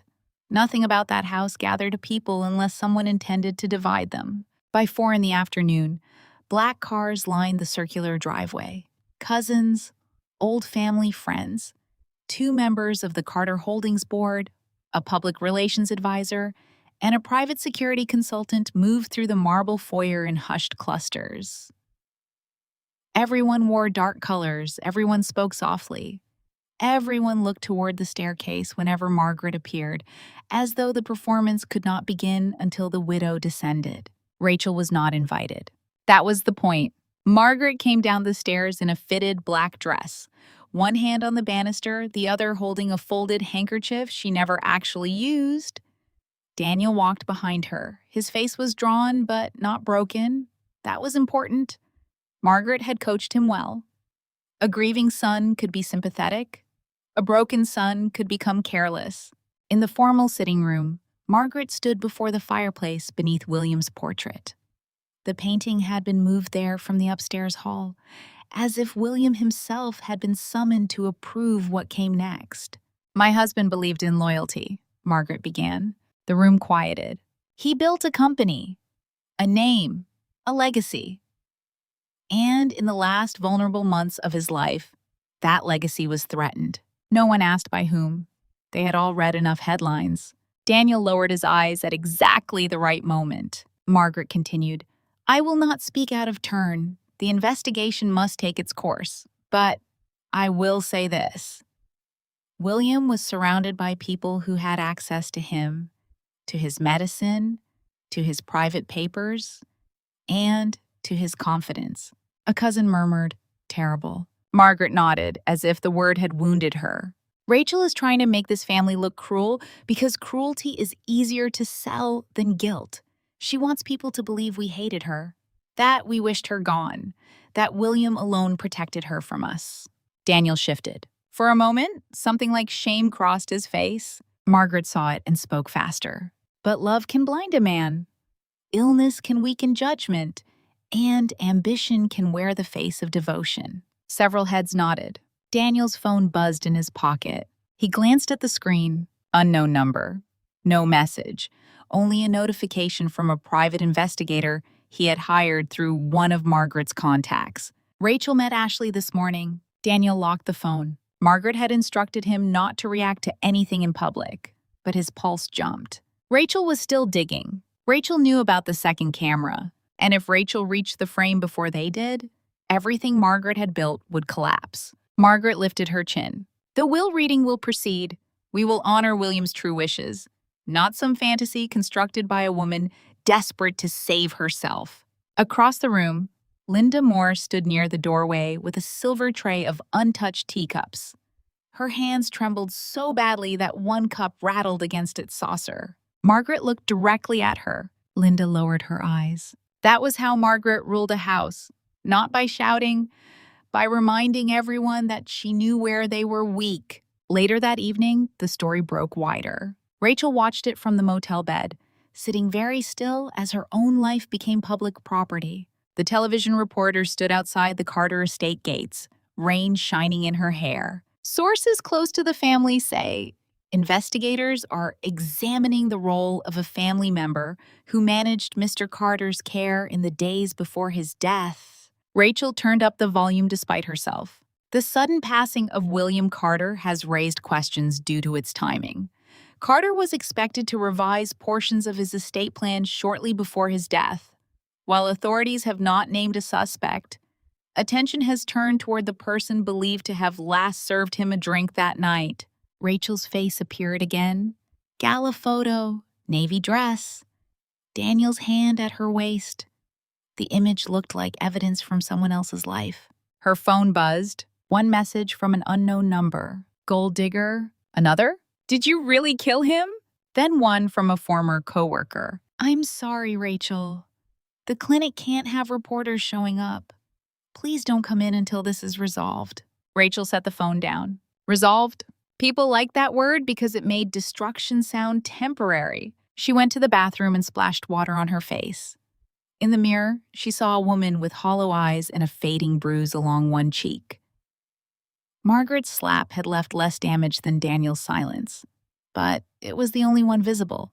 A knock sounded at the motel door. Rachel froze. It was not late, but darkness had already pressed itself against the windows. She turned off the bathroom light and moved quietly to the door. "Rachel?" a man's voice said. "It's Dr. Harris." She looked through the peephole. Samuel Harris stood outside in a raincoat, his shoulders hunched, his medical bag in one hand. Rachel opened the door but left the chain on. "What are you doing here? I need to speak with you." "Why?" "Because I should have spoken sooner." Rachel stared at him for a long moment, then slid the chain free. Dr. Harris stepped inside. He looked older than he had at the house, not just tired, but morally exhausted. He placed his medical bag on the small table, but did not sit until Rachel did. "I saw the news," he said. "So did everyone else." "I'm sorry." Rachel gave a short laugh.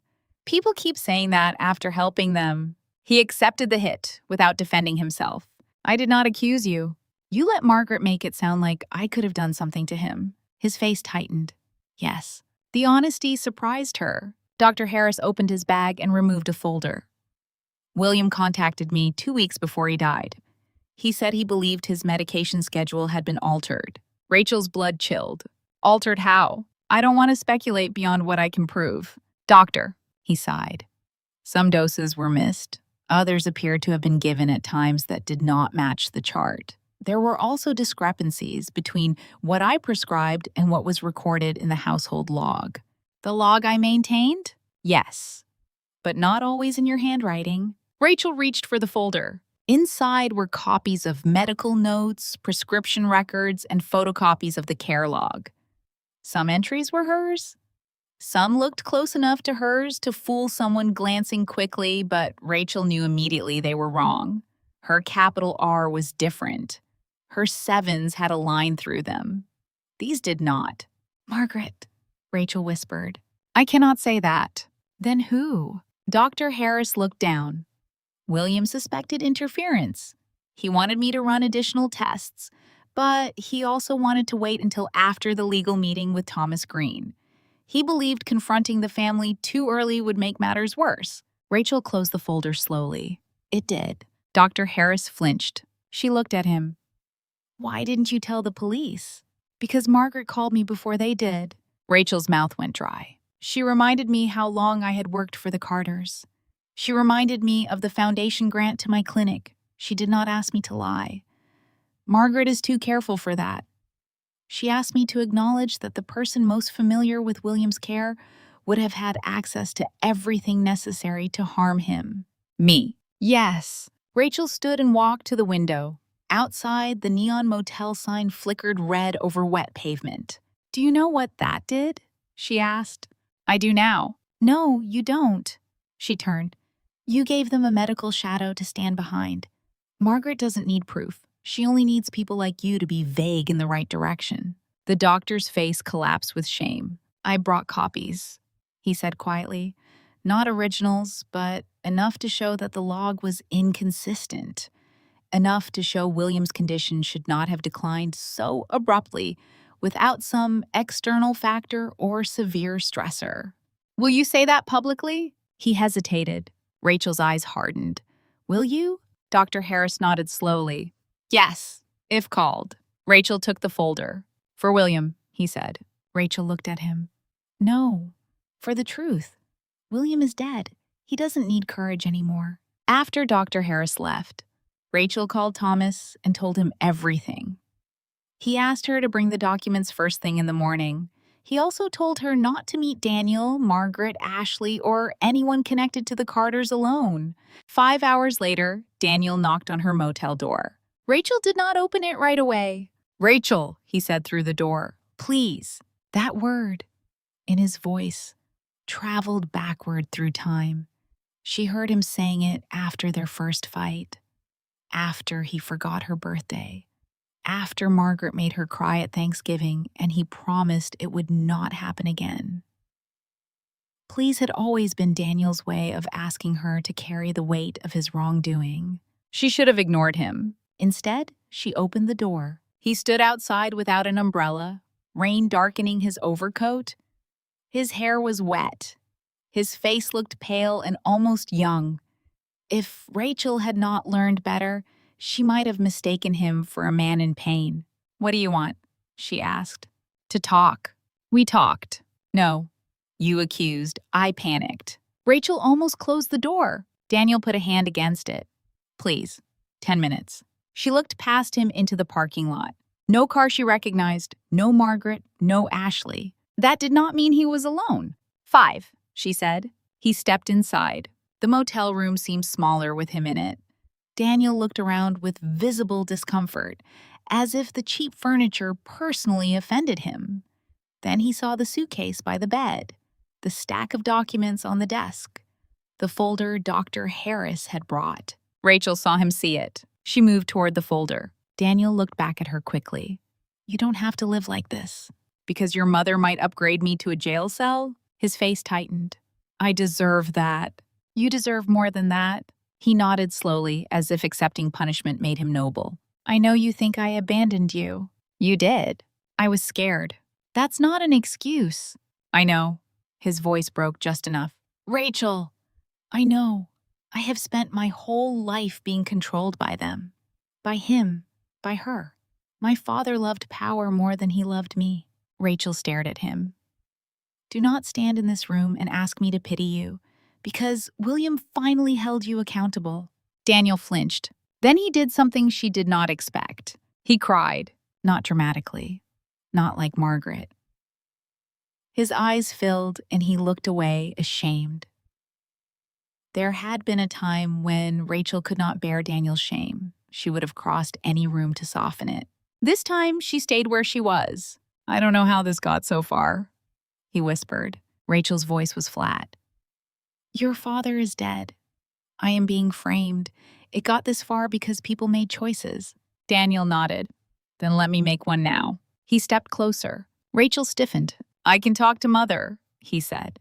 "I can make her stop pushing the investigation so hard. We can settle the estate quietly. You can leave with enough money to start over. No trial, no headlines, no more damage." Rachel laughed softly. "You still think this is a negotiation?" "It's survival." "That's what Ashley said." His face changed. Good, Rachel thought. Let him bleed a little. Daniel looked toward the desk again. "What did Harris give you?" "Truth." "You need to be careful with him. He'll say anything if he thinks it protects his clinic." "Funny. Your mother thought the same thing." Daniel took a breath, then reached for her. Rachel stepped back. "Don't touch me." His hand dropped. "I loved you once." The sentence entered her like a ghost, not because she believed it, because some younger version of herself still wanted to. "Once is not enough," she said. Daniel looked at her for a long moment. Then he nodded, defeated. "I'm sorry," he whispered. He moved toward her slowly, as if asking permission. Rachel should have moved away. She knew that. But exhaustion made people slow, and grief made them human at dangerous times. Daniel wrapped his arms around her. The embrace was stiff at first, then familiar. His coat was cold from the rain. His heartbeat was fast. Rachel stood motionless, arms at her sides, while 6 years of marriage passed through her like a sickness leaving the body. "I never wanted this," he said against her hair. Rachel closed her eyes. Behind her back, Daniel's gaze moved to the desk. The folder, her purse, the motel keycard, the open suitcase.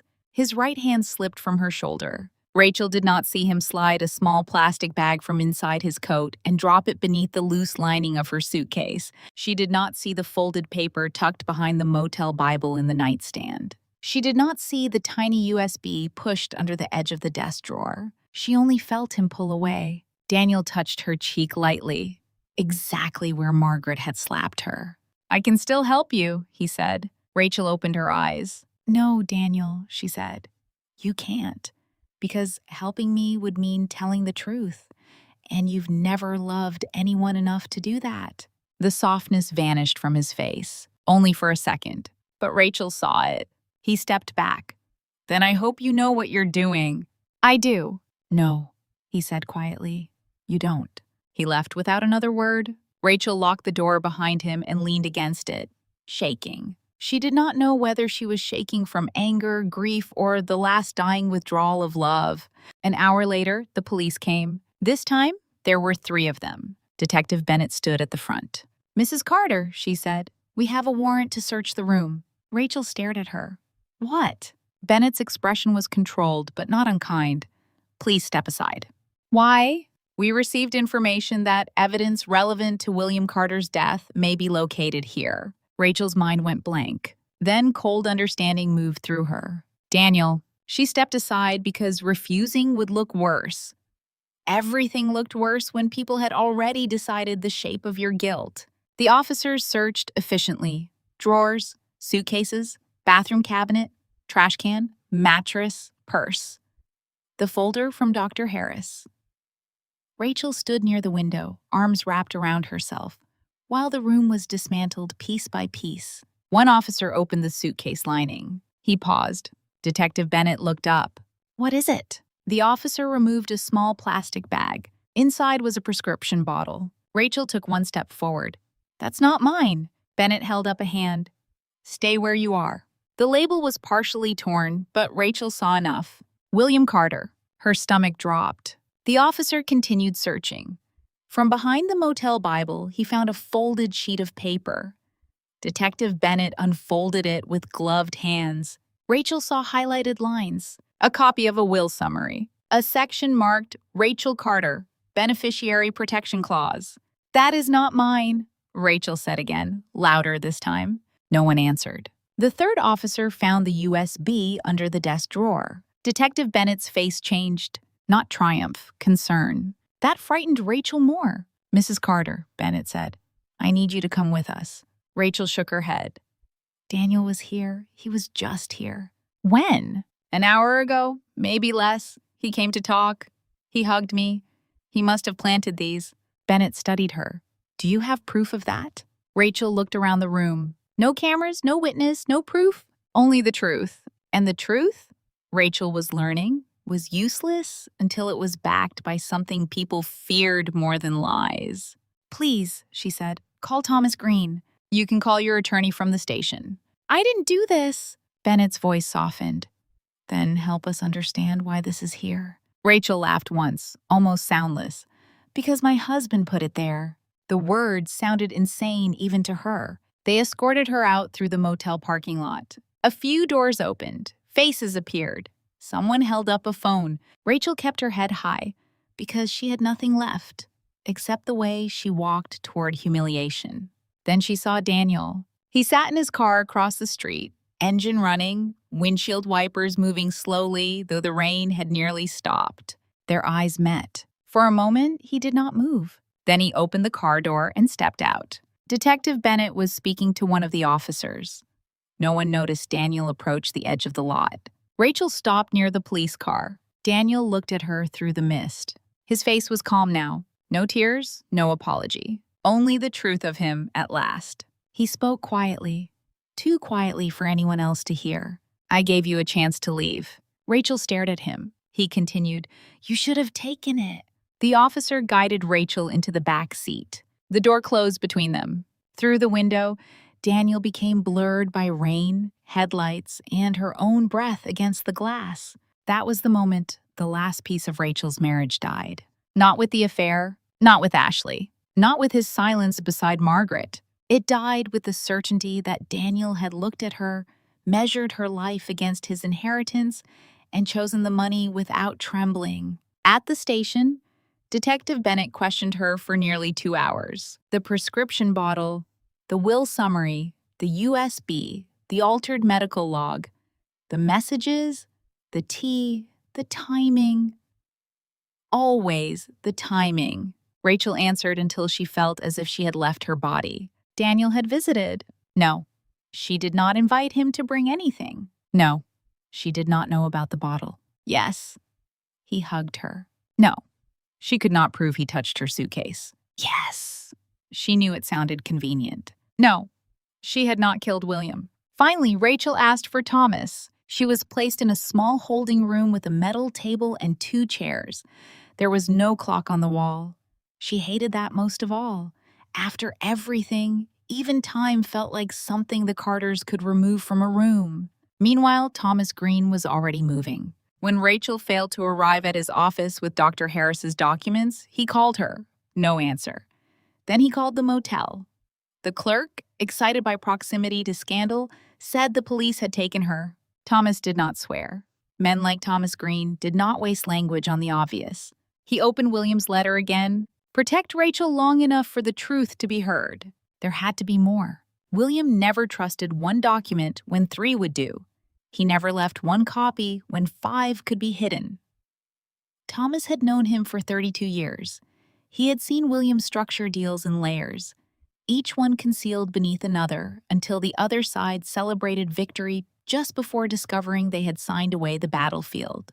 Thomas read the letter under bright office light. At first, he saw only what he had seen before. Then he noticed the spacing beneath William's signature. WC, below it, so faint he had mistaken it for pressure marks, were numbers. 2, 149173. Thomas took out a magnifying glass. Not random. William did not do random. 214 had been the storage unit. 9-17-3. He opened William's estate file and cross-checked safety deposit records. Box 917-C. Thomas stood. 20 minutes later, he was at First Commonwealth Bank with identification, legal authorization, and the particular expression that made junior clerks search for senior managers. The bank officer led him into a private room. Box 917-C was placed on the table. Thomas inserted the key William had given him months earlier for routine estate contingencies. The bank officer inserted the second key. The lid opened. Inside was a black folder, a sealed envelope addressed to Rachel, another addressed to Daniel, a small hard drive, a USB, and a larger envelope with William's handwriting across the front. For the reading of my will. Play this before anyone speaks. Thomas exhaled slowly. There was also a note on top.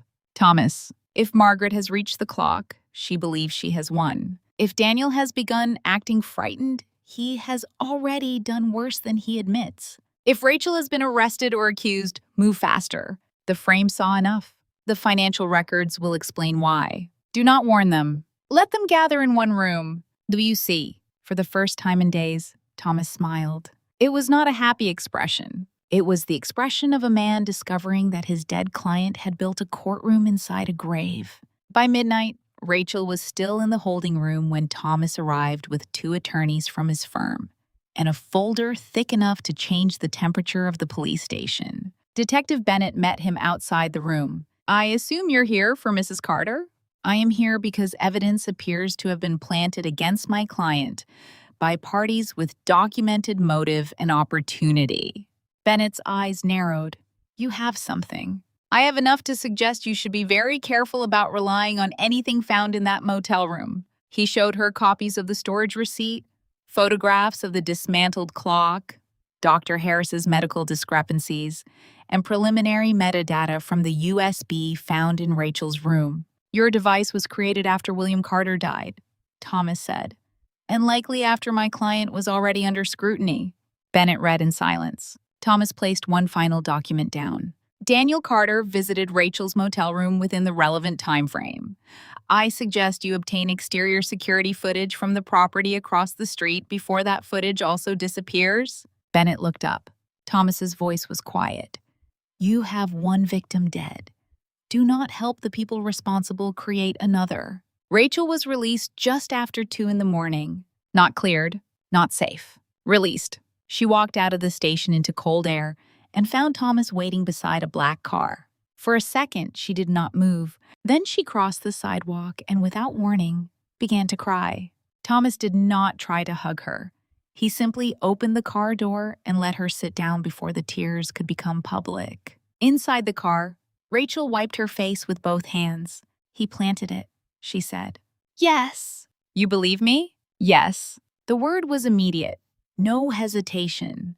Rachel had not realized how badly she needed one person to answer that way. Thomas sat beside her and handed her a sealed envelope. She recognized William's handwriting. Not now, Thomas said gently before she could open it. Read it when you are ready. Rachel held the envelope against her chest. What did you find? Thomas looked out through the windshield at the police station lights. A safety deposit box. And a video, financial records, letters, instructions for the will reading. Rachel's breath caught. The camera? Thomas turned to her. The frame recorded what happened after you left the study. Rachel closed her eyes. For one impossible moment, relief and horror arrived together. What did it show? Thomas hesitated. Rachel opened her eyes. Tell me. I have not reviewed all of it yet. That is not an answer. No, he said. It is a boundary. William was specific about how this should be handled. Thomas, he looked at her then, and the severity in his face reminded her of William. It shows someone entering the room after you. Rachel's hands tightened around the envelope.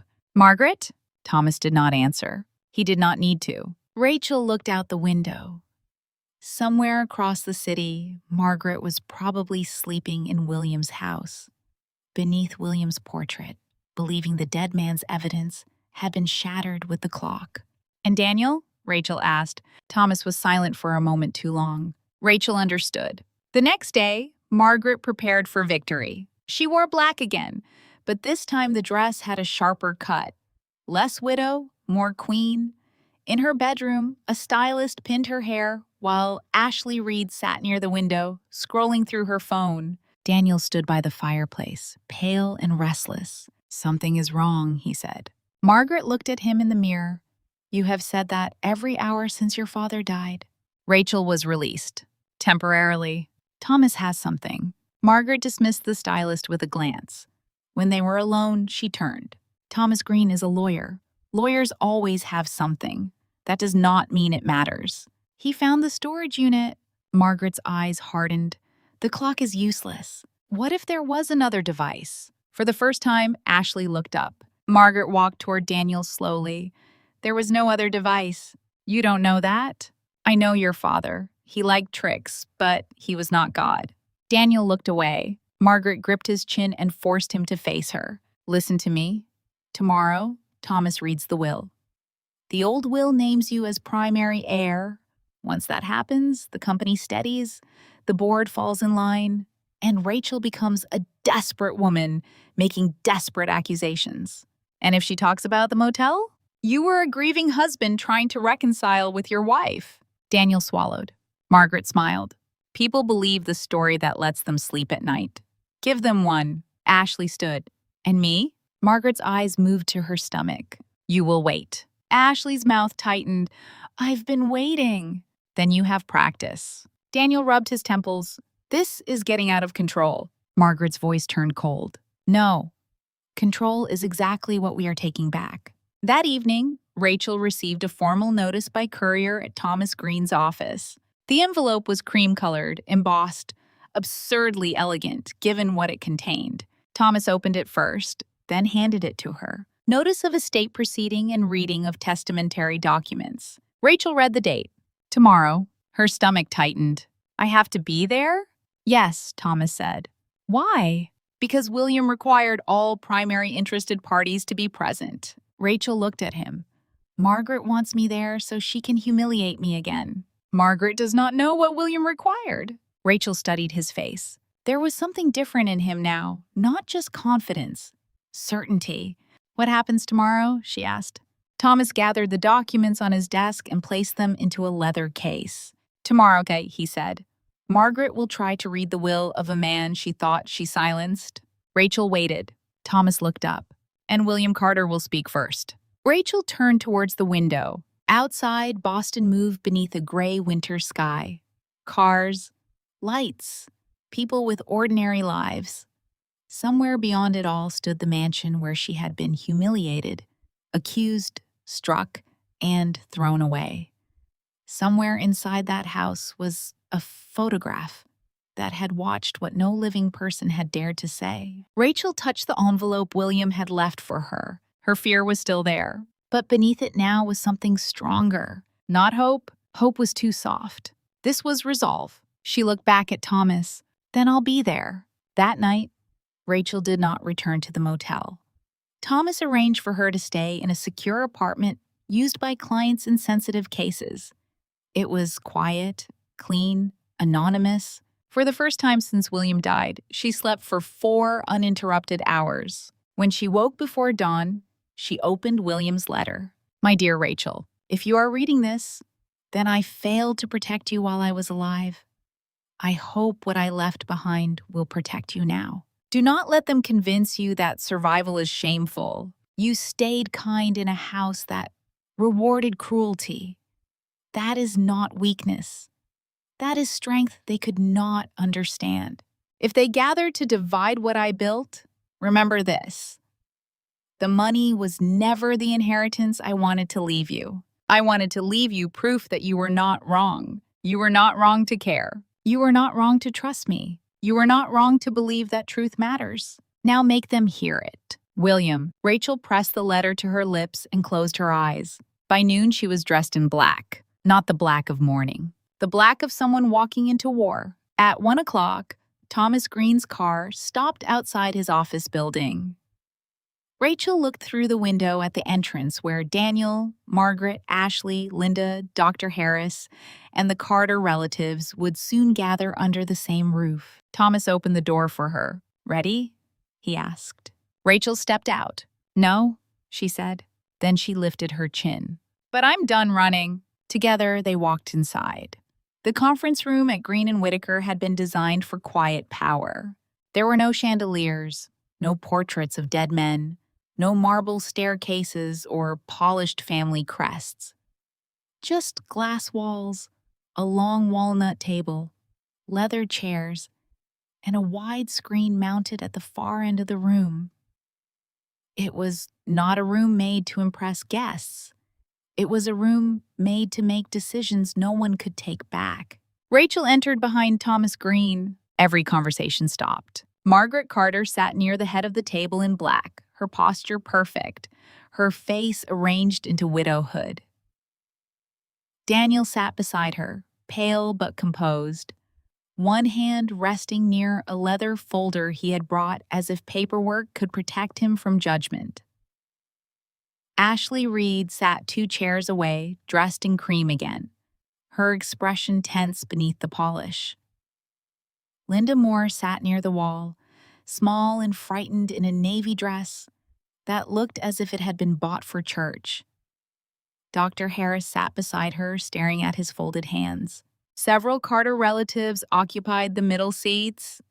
2 board members from Carter Holdings sat near the far end, their presence making Margaret's mouth tighten when Rachel noticed them. This was not the small family reading Margaret had expected.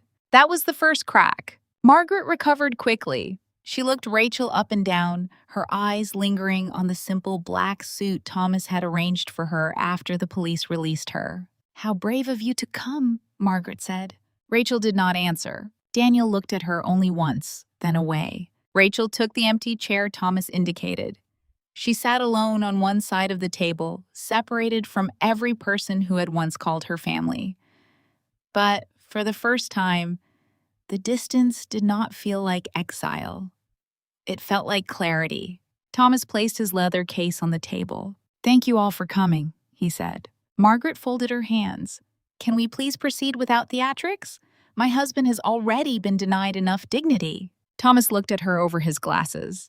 "Mrs. Carter, dignity is precisely why we are here." Margaret's smile thinned. Daniel shifted in his seat. "Mr. Green, with respect, we all know my father's prior will names me as primary heir. If there were documents he intended to sign but did not complete," Thomas raised one hand, "we will address the testamentary instruments in order." "Then address them," Margaret said. "This family has suffered enough delay."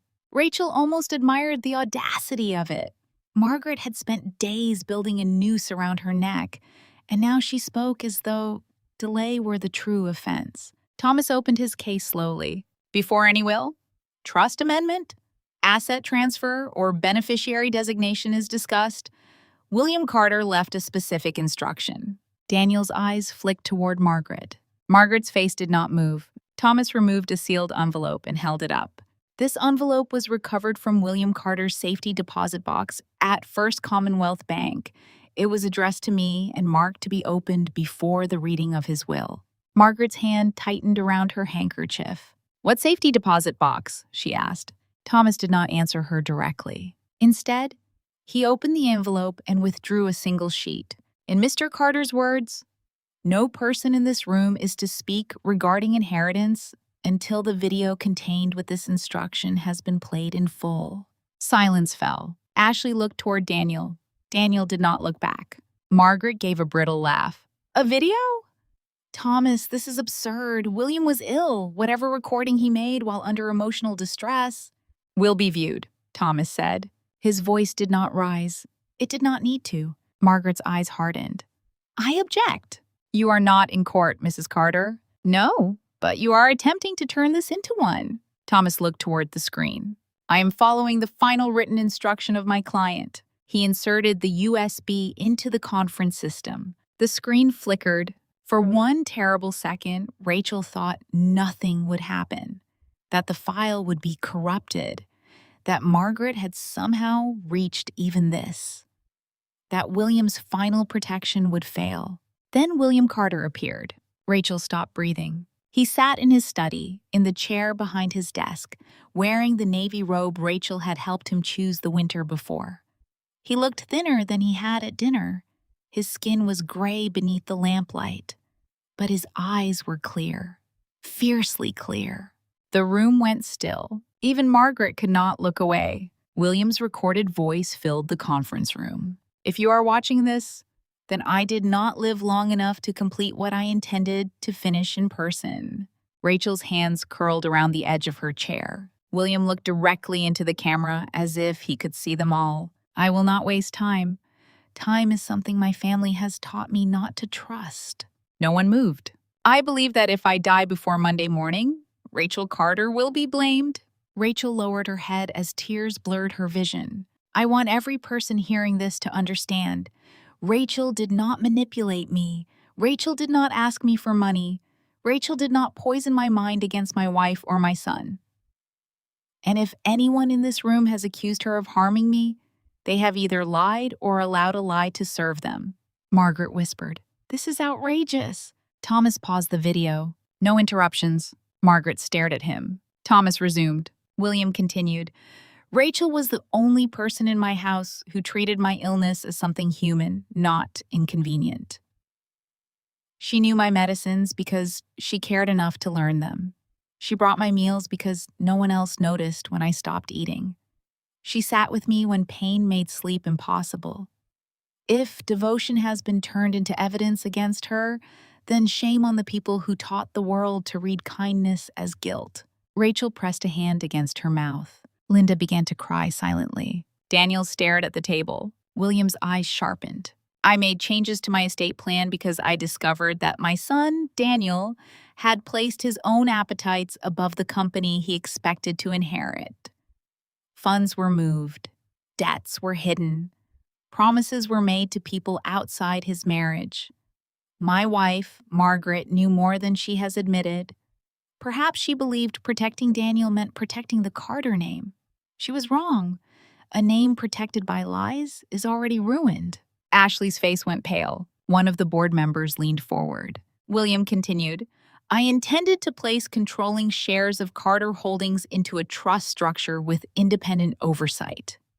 Rachel was to have a protective role, not because she wanted power, but because she was one of the few people near me who had not tried to buy, sell, or inherit my silence." Daniel's voice broke out. "This is insane. He was angry. He was sick." Thomas paused the video again. Daniel stood halfway. "You cannot use this to smear me." Thomas looked at him calmly. "Sit down, Daniel." "This is not legally—" "Sit down," Thomas repeated, "or leave and forfeit the opportunity to hear the remainder in person." Daniel looked at Margaret. Margaret gave the smallest shake of her head. He sat. Thomas resumed the video. William's expression changed. The next words came slower. I suspected someone in my house was interfering with my medical care. I do not say this lightly. I asked Dr. Harris to review discrepancies. I began documenting changes. I chose not to confront the matter immediately because I needed the legal structure in place first. That delay may have been my last mistake. Dr. Harris closed his eyes. I also knew that if those who wanted control believed evidence existed, they would destroy the first evidence they found. William leaned slightly toward the camera. Margaret, if you are watching this and you found the clock, I imagine you felt very clever. Margaret's face drained of color. Rachel heard a small sound from Linda. William said, "The clock was for you." No one breathed. The second camera was not. The screen went black. Then another video began. This one was different. Grainier, higher angle. It showed William's study from the perspective of the silver-framed photograph facing his desk. Rachel recognized the room instantly. Her whole body went cold. On screen, William sat at his desk late at night. The timestamp glowed in the corner. Rachel entered carrying the tray. Her recorded self looked tired, sad, unaware that she was being watched by the only witness that would one day save her. She placed the cup near William's hand. "Drink while it's warm," her voice said from the speakers.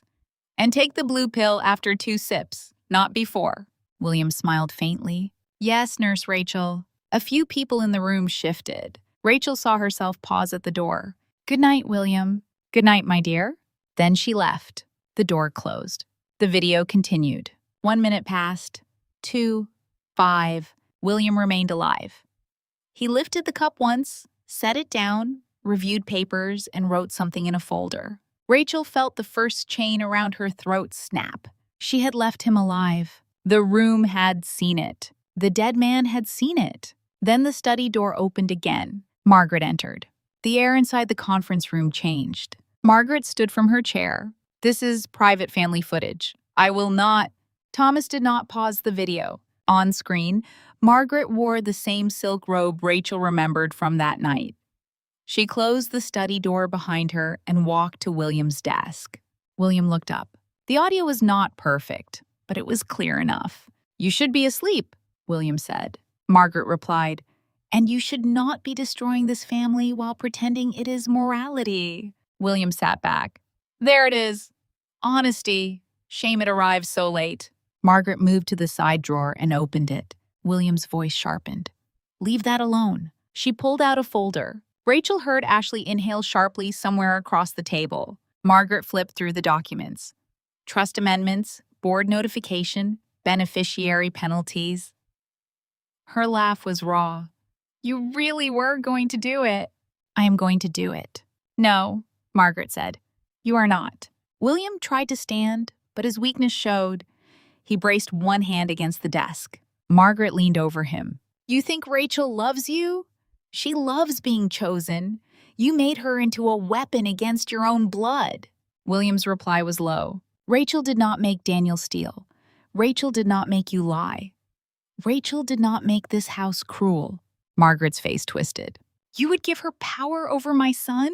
I would give her protection from him." Margaret's hand moved across the desk. She gathered documents, pushed one folder under her arm, and reached toward the care log. Rachel heard Dr. Harris whisper, "Oh my God." On screen, William grabbed Margaret's wrist. "Do not touch that." Margaret froze. Then she smiled. "Who will believe you?" William looked toward the photograph. For a fraction of a second, his eyes seemed to meet Rachel's through time. "The right person," he said. Margaret did not understand. Not then. The video jumped forward several minutes. William was visibly distressed. Margaret stood near the desk, breathing hard, the stolen folder clutched in one hand. The cup was still on the desk. The medication tray had been moved. The care log lay open. No graphic detail appeared. No clear image of a single fatal act. But there was enough. Margaret handling the records, touching what she had denied touching, moving through the room after Rachel had gone, interfering where she had claimed she had never been. Then Daniel appeared in the doorway. In the conference room, Daniel whispered, "No." On the screen, Younger Daniel stepped into the study, pale and frightened. "Mom?" Margaret turned. "Close the door." Daniel did. The room watching the video seemed to stop breathing. William's hand was pressed against his chest. He tried to speak, but his voice came faintly. "Call?" Daniel looked at his father, then at Margaret. "What happened?" Margaret snapped. "He got agitated." Daniel took a step toward the desk. "Should I call someone?" William's hand slid against the polished wood. Margaret said nothing. Daniel looked again at his father, then at the documents in Margaret's hand. The pause lasted only seconds on screen. In the conference room, it felt endless. Finally, Daniel asked, "What do we do?" Not Dad. Not help him. Not call 911. What do we do? Rachel felt the words enter her body like a blade. Margaret's voice came clear through the speakers. "Rachel was the last one who brought him something. Everyone knows that?" Daniel stared at her. Margaret continued. "She handled his medicine. She knew about the will. She hated this house. They will believe it." William collapsed sideways against the chair. Daniel moved then, but still not toward the phone, toward the folder. "Mom," he said, voice shaking, "this can't come back on us." Margaret looked at him. Then Daniel nodded. It was small, barely a movement, but the camera saw it. Rachel saw it. Everyone saw it. Thomas stopped the video. For a moment, no one spoke. The silence was not empty. It was full of ruin. Rachel turned to Daniel. He looked like a man who had just watched his soul enter evidence. "You knew," she said. Her voice was not loud. It did not need to be. Daniel's mouth opened, closed. "You knew I left him alive." "Rachel, you knew your mother went in after me." I panicked. "You knew I was innocent." He stood. "I didn't know what to do." Rachel looked at him, and the last remaining ash of love inside her turned cold. "Yes, you did. You chose." Margaret's chair scraped violently against the floor. "This is a fabrication," she said. "William was paranoid. Thomas has manipulated footage. Rachel has poisoned all of you against us." Linda stood suddenly. Her hands shook, but she stood. "No." Margaret turned on her. "Sit down." Linda flinched. Then she looked at Rachel and remained standing. "No," Linda said again, stronger this time. "Mrs. Carter took the clock from the study the morning after Mr. Carter died. She told me not to mention it. Mr. Daniel told me no one hires a thief if I decided to talk." Margaret's face went white with rage. "You ungrateful woman." Linda's voice trembled. "Mr. Carter was good to me. Mrs. Rachel was good to him.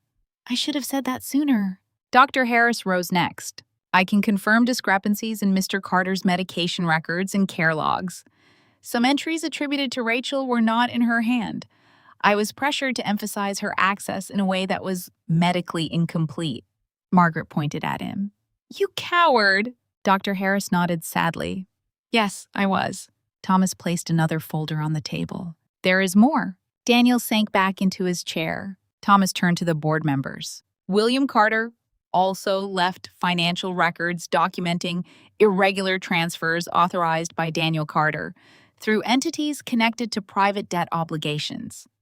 Copies have already been sent to Carter Holdings Independent Counsel." Daniel stared at him. "You had no right." "William did," Thomas replied. Ashley stood abruptly. "I'm leaving," Margaret snapped. "Sit down." Ashley laughed once, high and frightened. "No, I did not sign up for prison." Daniel turned to her. "Ashley."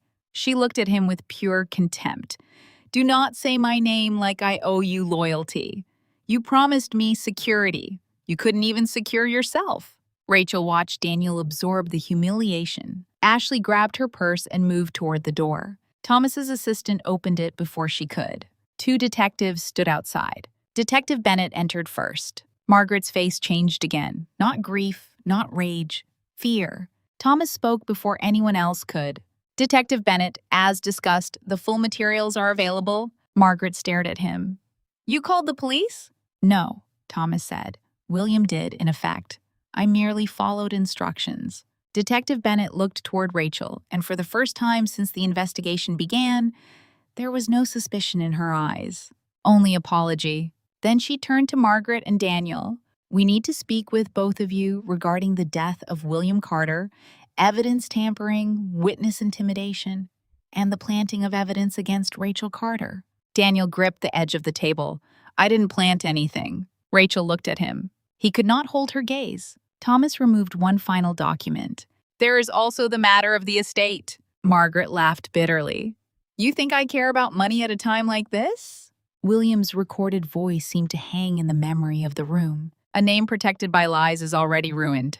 Thomas read from the trust document. Any beneficiary found to have concealed evidence, falsified records, intimidated witnesses, interfered with medical care, or acted to obstruct William Carter's stated estate intentions shall forfeit all rights, distributions, voting authority, and beneficial control under the Carter estate instruments and associated trusts. Margaret's lips parted. No, Thomas continued. Pending final proceedings, Margaret Carter and Daniel Carter are suspended from all estate authority. Daniel Carter is removed from provisional control related to Carter Holdings shares. Oversight passes to the independent trustees named by William Carter, with Rachel Carter designated as temporary family representative and beneficiary protection officer. Rachel looked up sharply. Thomas? He glanced at her gently. That was William's wording. Margaret's control finally shattered. You? She spat at Rachel. You think you can sit there and take my husband's name, my house, my company? Rachel stood. The room went still again. I don't want your house, Rachel said. Margaret's eyes blazed. I don't want your company. I don't want your name. I wanted my husband to tell the truth. I wanted your son to be a man. I wanted William to live. Her voice shook now, but she did not stop. You took the only person in that house who still knew how to love without owning, and then you tried to bury me with him. Margaret moved toward her, but Detective Bennett stepped between them. Margaret pointed past the detective. You were nothing when you came to us. Rachel looked at her for a long moment. Then she said, and somehow, I still had more than you. Daniel stood suddenly. Rachel, please. The word made her turn. Please. Again. Always after the damage. Daniel came around the table slowly, as if approaching a wounded animal he had shot and now wanted to pet. I was scared, he said. You don't know what she's like. You don't know what it was like growing up with her, with him, with all of this pressure. Rachel stared at him. He continued, desperate now. I didn't mean for Dad to die. I didn't mean for you to get arrested. Everything happened too fast. No, Rachel said. It happened one choice at a time. His eyes filled. I loved you. You loved what I forgave. He flinched. I can tell them I panicked, he said. I can fix some of this. Rachel's laugh was soft and empty. You still think the truth is something you can negotiate. Rachel, please, I'm your husband. The word husband once would have meant home. Now it sounded like a legal error waiting to be corrected. Rachel stepped closer to him. You did not kill me with your hands, Daniel. His face crumpled. She held his gaze. You killed me every time you stayed silent. Every time you let her humiliate me. Every time you let them look at me like I was a criminal. Every time you knew the truth and chose your inheritance instead. He whispered, I'm sorry. No, she said. You're caught. Detective Bennett signaled to the officers. Margaret began speaking rapidly about lawyers, about rights, about her husband's mental state, about Rachel's manipulation, about Thomas's betrayal. Daniel said nothing as he was guided toward the door. At the threshold, he looked back once. Rachel did not. She was looking at the screen, now black, where William had appeared and done what no living Carter had dared to do. He had told the truth. Hours later, after statements were taken and the conference room emptied, Rachel remained alone with Thomas. The city outside had gone dark. Reflections of office lights floated in the glass walls like ghosts. Rachel sat at the table with William's letter in front of her, her hands folded over it. It doesn't feel like winning, she said. Thomas stood by the window. It rarely does when the cost was someone you loved. Rachel looked towards the screen. He knew. Yes. He knew they might hurt him. Yes. And he stayed. Thomas turned. William believed people reveal themselves when they think no one can stop them. Rachel wiped a tear before it fell. He shouldn't have had to die to be believed. No, Thomas said. He shouldn't have. For once, the lawyer had no better answer. 1 month later, Rachel returned to the Carter mansion. Not as Daniel's wife, not as Margaret's daughter-in-law, not as a suspect. She returned with Thomas, two trustees, and a locksmith. The gates opened without anyone asking Margaret's permission. That alone felt like history ending. The house looked the same from outside. Stone walls, black shutters, wintered trees bent over the long drive, but inside, the silence had changed. It no longer felt watchful. It felt abandoned. Margaret was gone pending proceedings. Daniel had resigned from all company roles under pressure from the board. Ashley had given a statement through her attorney and disappeared from the headlines within a week. Linda had taken paid leave arranged through the trust. Dr. Harris had amended his medical statement. The world had not apologized all at once. The world never did. But the headlines had changed. Video clears Carter daughter-in-law. William Carter's final recording shifts investigation. Carter heir removed amid estate scandal. Rachel did not read most of them. Public innocence was not the same as peace. She walked to William's study. The door was open. For a long moment, she stood at the threshold. The rug had been replaced again. The desk cleared. The shelf where the clock had sat remained empty, but the silver frame photograph had been returned to its place across from the desk. William and his father, standing in front of the first Carter factory. Rachel crossed the room and touched the frame lightly. "You were right," she whispered. "They found the clock first." Thomas entered behind her but stayed near the door. On the desk lay one final envelope. He had brought it from the safety deposit box, but waited until now to give it to her. Rachel recognized her name in William's handwriting. "Rachel, if you are reading this in my study, then the truth has found its way home. I wish I could have given you justice without pain. I wish I could have protected you without asking you to be brave. But old men are often too late, and I was late in more ways than one. You came into this house as Daniel's wife, but that is not how I came to know you. I came to know you as the person who stayed when staying was hard, the person who noticed when I was tired, the person who defended my dignity when illness tried to steal it, the person who never once asked what my gratitude was worth.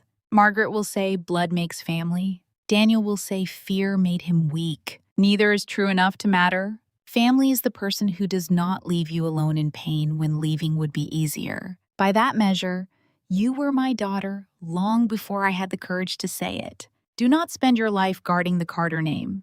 Guard your own. Live freely. That is the only inheritance I truly meant for you." "William," Rachel folded the letter slowly. For a long time, she did not speak. Then she placed white flowers beside the photograph. Not roses. Margaret had filled the funeral with roses. These were lilies, simple and fragrant.